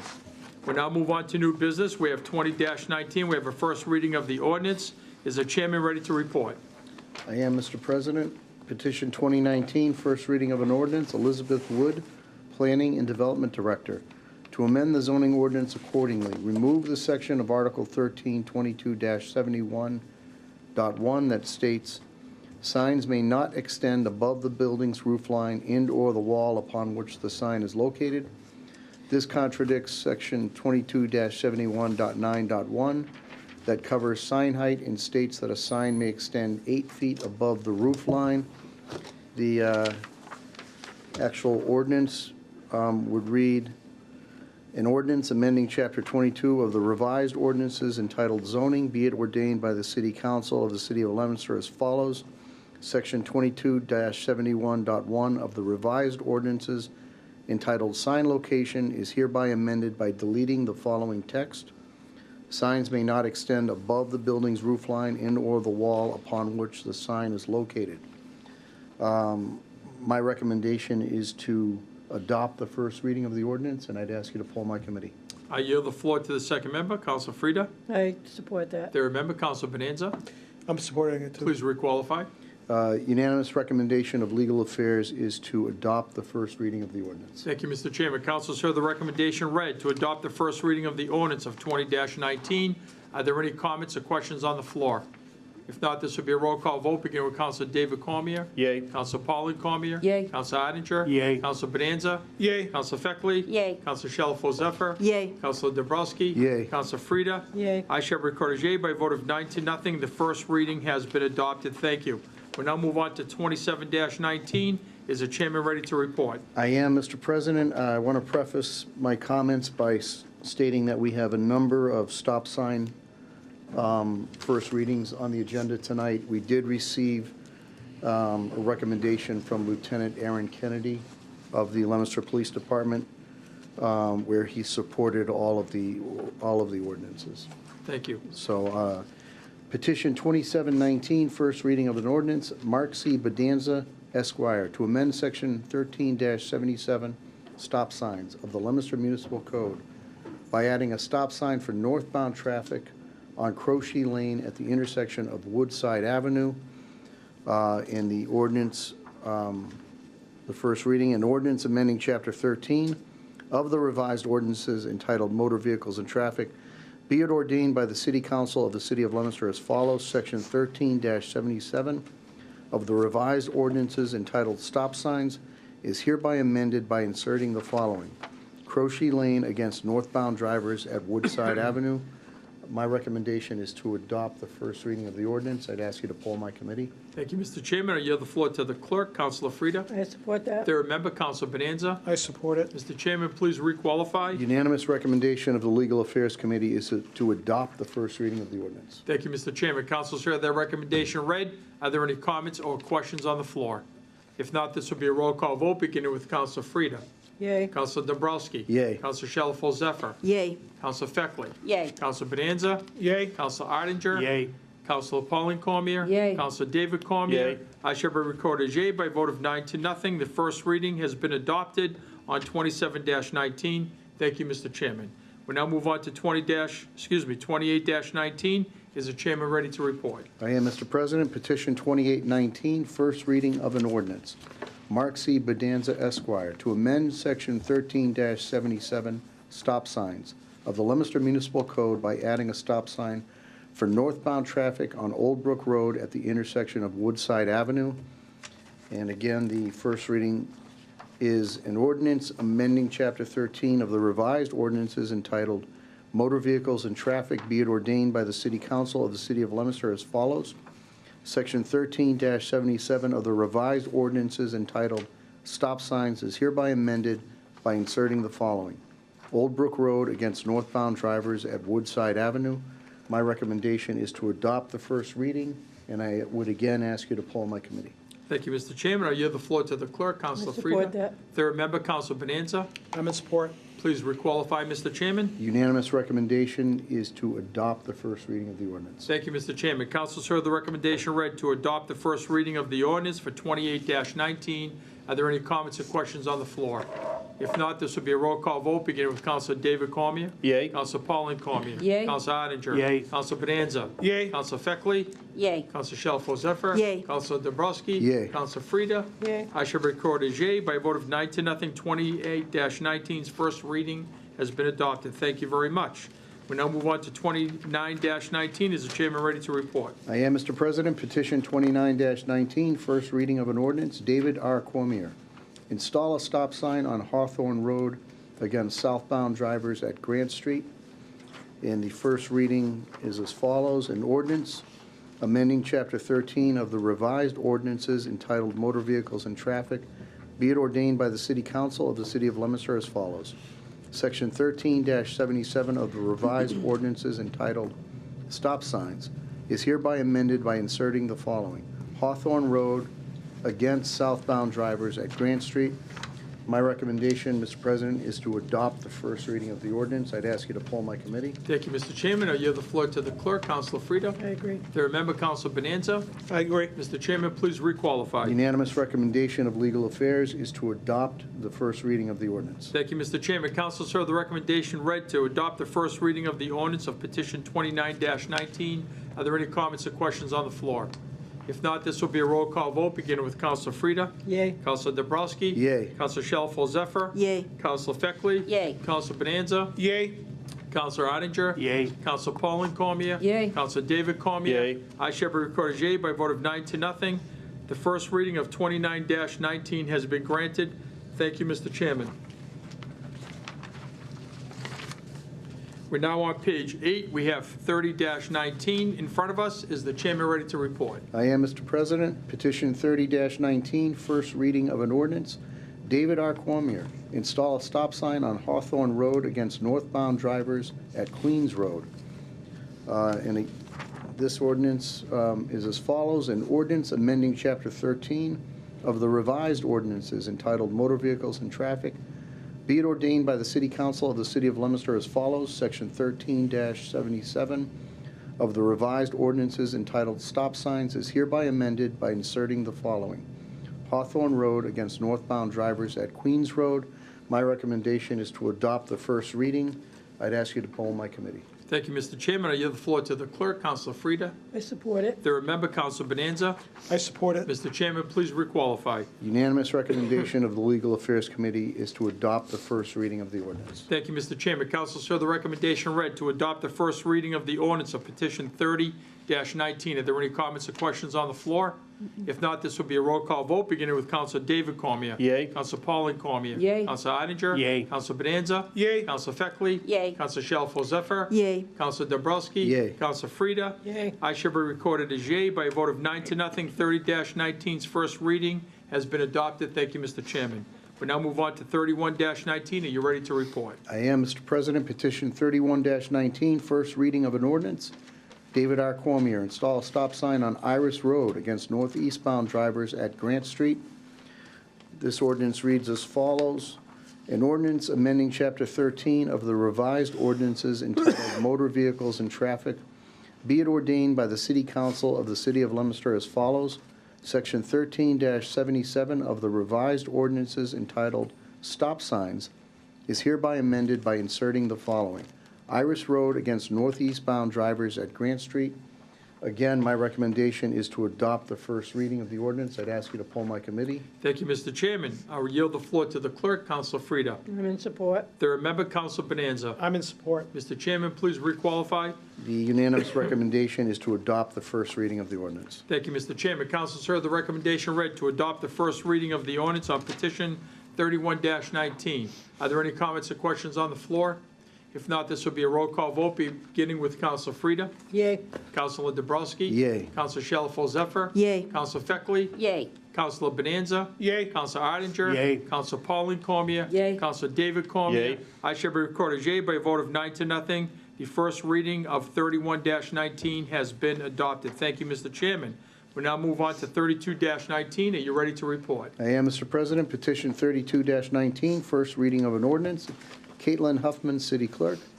Request to amend the current $15 marriage intention application fee to the new proposed fee of $30. This fee would be effective as of July 1st, 2019.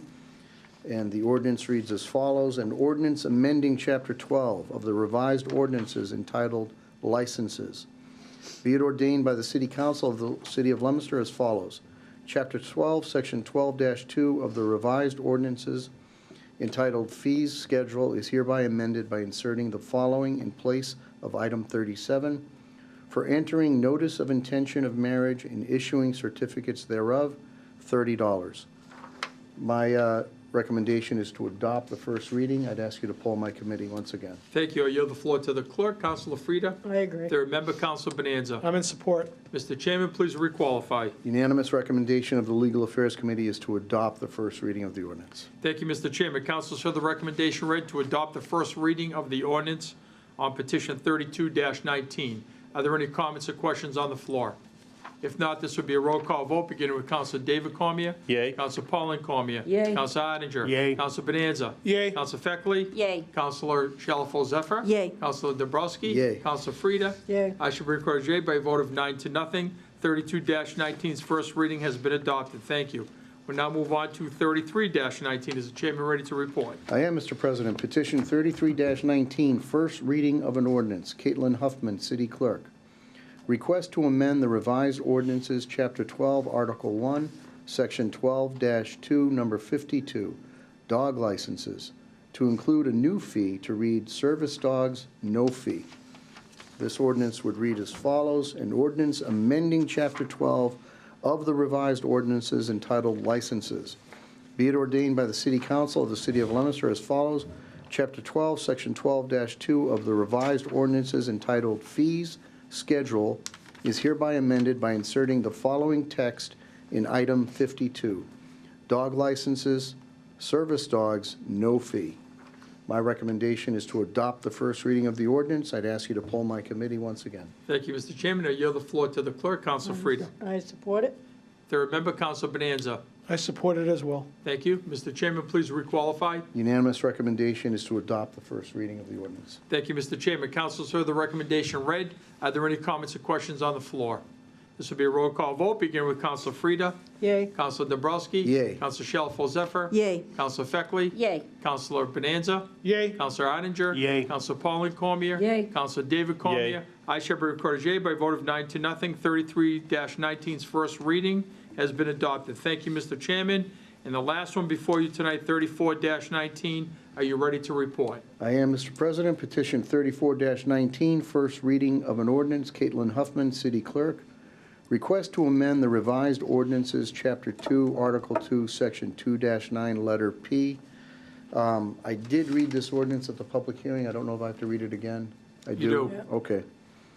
You always try, but you know you have Yeah, to. you got it. If you're not cheating, you're not trying, right? That's what. An ordinance amending Chapter 2 of the revised ordinances entitled Administration. Be it ordained by the City Council of the City of Leominster as follows. Section 2-9 of the revised ordinances entitled Appointments by Mayor Designated is hereby amended by deleting subsection P in its entirety and inserting in its place the following.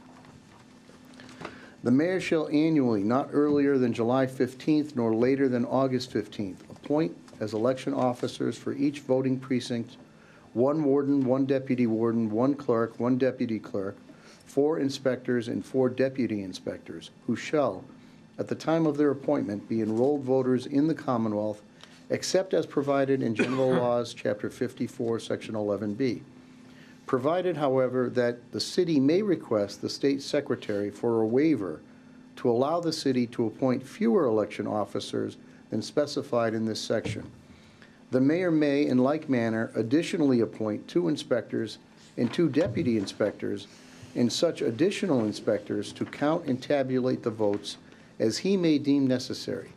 Every such appointment shall be filed in the office of the city clerk within 48 hours after it is made, and shall be acted on by the city council not less than 3 days after the filing of such appointment and on or before September 1st following. After said September 1st, the mayor, with the approval of the city council, may from time to time appoint temporary additional inspectors to count and tabulate votes. Records of appointments shall be open to public inspection. My recommendation, Mr. President, is to adopt the first reading of the ordinance. I'd ask you to poll my committee. Thank you, Mr. Chairman. I yield the floor to the clerk, Councilor Frida. I support Third that. member, Councilor Bonanza. I support it. Mr. Chairman, please requalify. The unanimous recommendation is to adopt the first reading of the ordinance. Thank you, Mr. Chairman. Councilors heard the recommendation read to adopt the first reading of the ordinance, petition 34-19. Are there any comments or questions on the floor? If not, this will be a roll call vote, beginning with Councilor David Cormier. Yay. Councilor Pauline Cormier. Yay. Councilor Oettinger. Yay. Councilor Bonanza. Yay. Councilor Feckley. Yay. Councilor Shalfo Zephyr. Yay. Councilor Dabrowski. Yay. Councilor Frida. Yay. I shall be recorded yea by a vote of 9-0. The first reading of the ordinance for 34-19 has been adopted. Thank you, Mr. Chairman, and your committee. Thank you. You're welcome. We will now move on to old business. Are there any items before the council? Councilor Feckley. I just have one on C-62, the request for $30,000 for the drainage improvement for Burridge and Mascoma. Yeah. Through the chair to the finance chair, can we ask the city clerk to either get us a copy of a stormwater management model or direct us to where we can review it? I mean, it might be helpful just to kind of understand what, you know, they're going to be updating the modeling to utilize the stormwater management model. So just a little bit more education on that. We're going to go right through the clerk's office on that, Okay, and we'll go to the mayor's office for some Okay. assistance. And I would suggest that, you know, once we get to that point, maybe you sit down with them. that'd be great. That'd be perfect. We'll Okay, arrange thank you. that meeting if necessary. It was great to see that on the calendar tonight. Yes. It was awesome. Yeah. Thank God. That's awesome. Thank you. Any other items under old business? Councilor Dombrowski.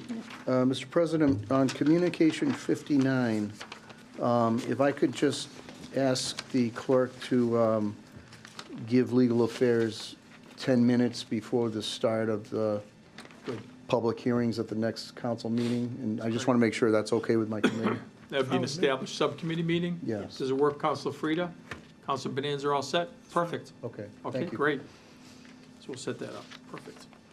Okay, any other items under old business? Councilor Shalfo Zephyr. Yes, thank you very much. Welcome. This refers back to C60 and C61 that had to do with snow and ice.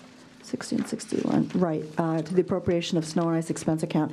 In the past, I know that through the chair, to the finance chair, I know you were Please, reading go from the Munis report, right? And we used to get those Munis reports whenever we got a finance report. So I would like to go on record, and I don't know if this is a request that it appropriately comes through the clerk's office or through the finance chair, but I would like to get copies of that Munis report, because that shows what the budget is, it shows what's been spent to date, and it shows what the balances remaining in each account line item are. Yeah, I asked specifically this evening for those because of those particular Right.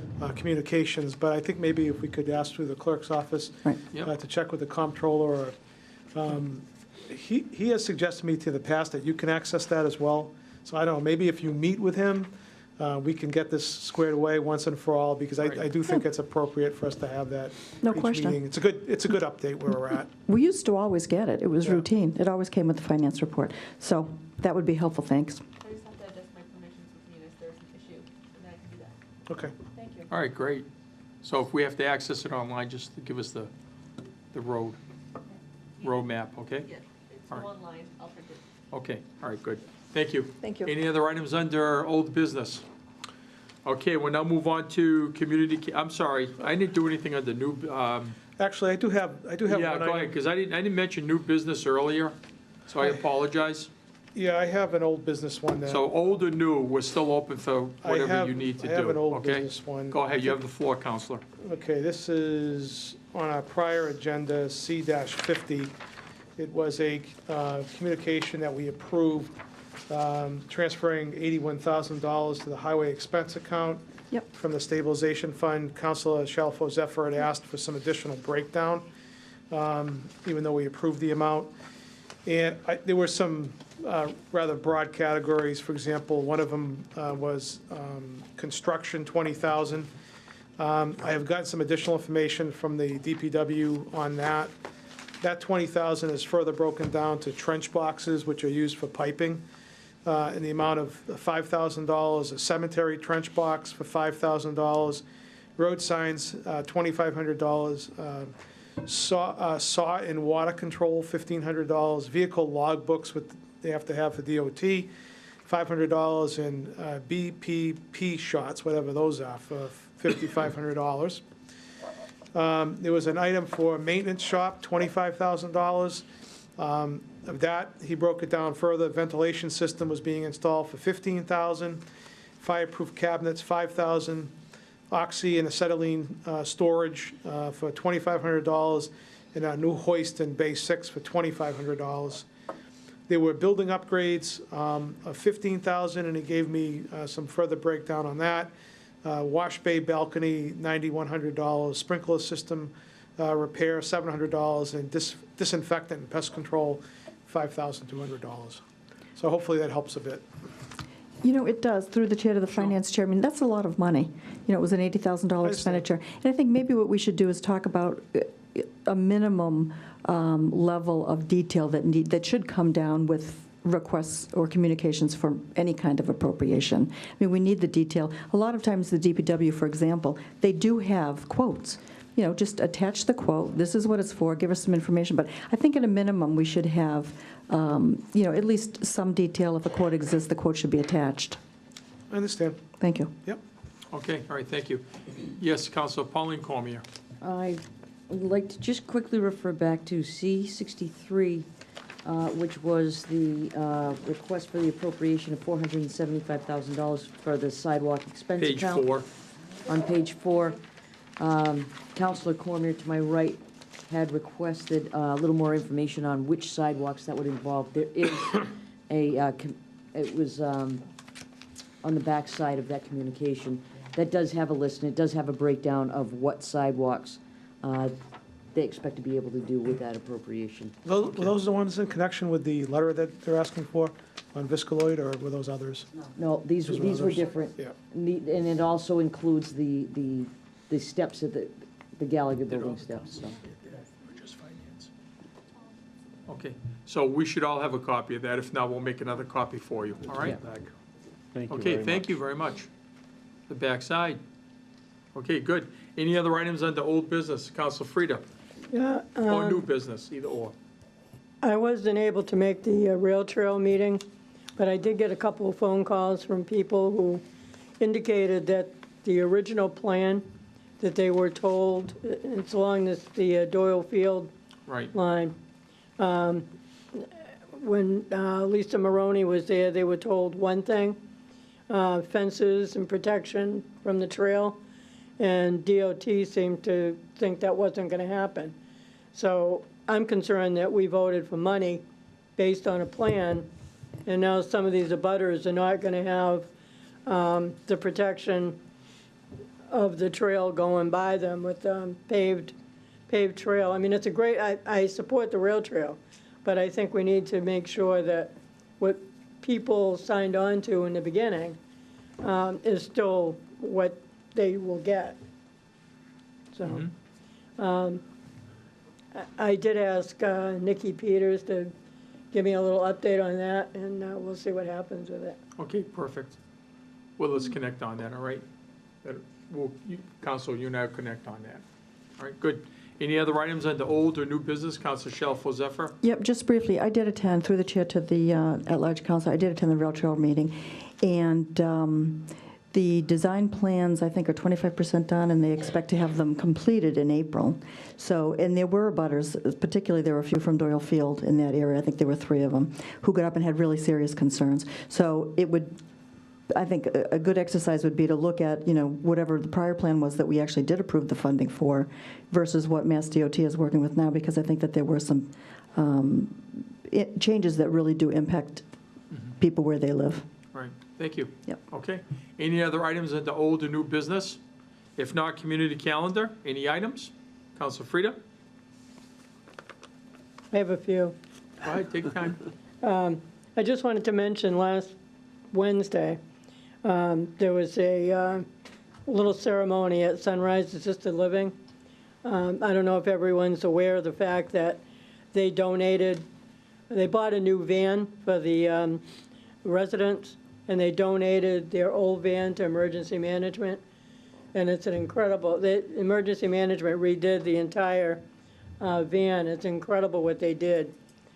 They should actually, the next meeting we have, we should have them park in the parking lot, because they really did a nice job with it, and it's gonna be huge when there's a fire or there's any type of a need to transport. It's gonna be a perfect situation, and that was a pretty nice gesture on Sunrise's part. Second vocational awards night is next Thursday, our 25th year, is next Tuesday, April 3rd. And I just want to announce the employees that are being honored. The City Hall employee is Jolene Constant from the Veterans Office. The Police Department is John Frere. Fire Department is Robert DiMaggio. Pre-K employee is Gloria Morales from Francis Drake. Middle school is Daniel Nugent from Skyview. The high school is Miriam Sayre, the director of the Culinary Arts Program in the Appleseeds Restaurant. St. Anna's is Allison Plant. St. Leo's is Stefania McNamara. The library employee is Gary Kendall. And the DPW employee is Jeremy Babin. So if there's anybody that would like to go, they can contact me. If the council wants to put a table together or to come, just let me know, and I'll be doing the seating next week. Okay, thank you. That's next Thursday night. Good. Okay, thank And you. last is Tuesday just night, Tuesday night. next Tuesday, yeah, April Okay, 3rd. Last is just a minor update on the police station. We had a meeting last Friday. And Greg Chapdelaine, it was almost like an overview of what the responsibilities are going to be. And Greg Chapdelaine went through the bidding process and, the project manager and the architect and the bidding process we need to go through.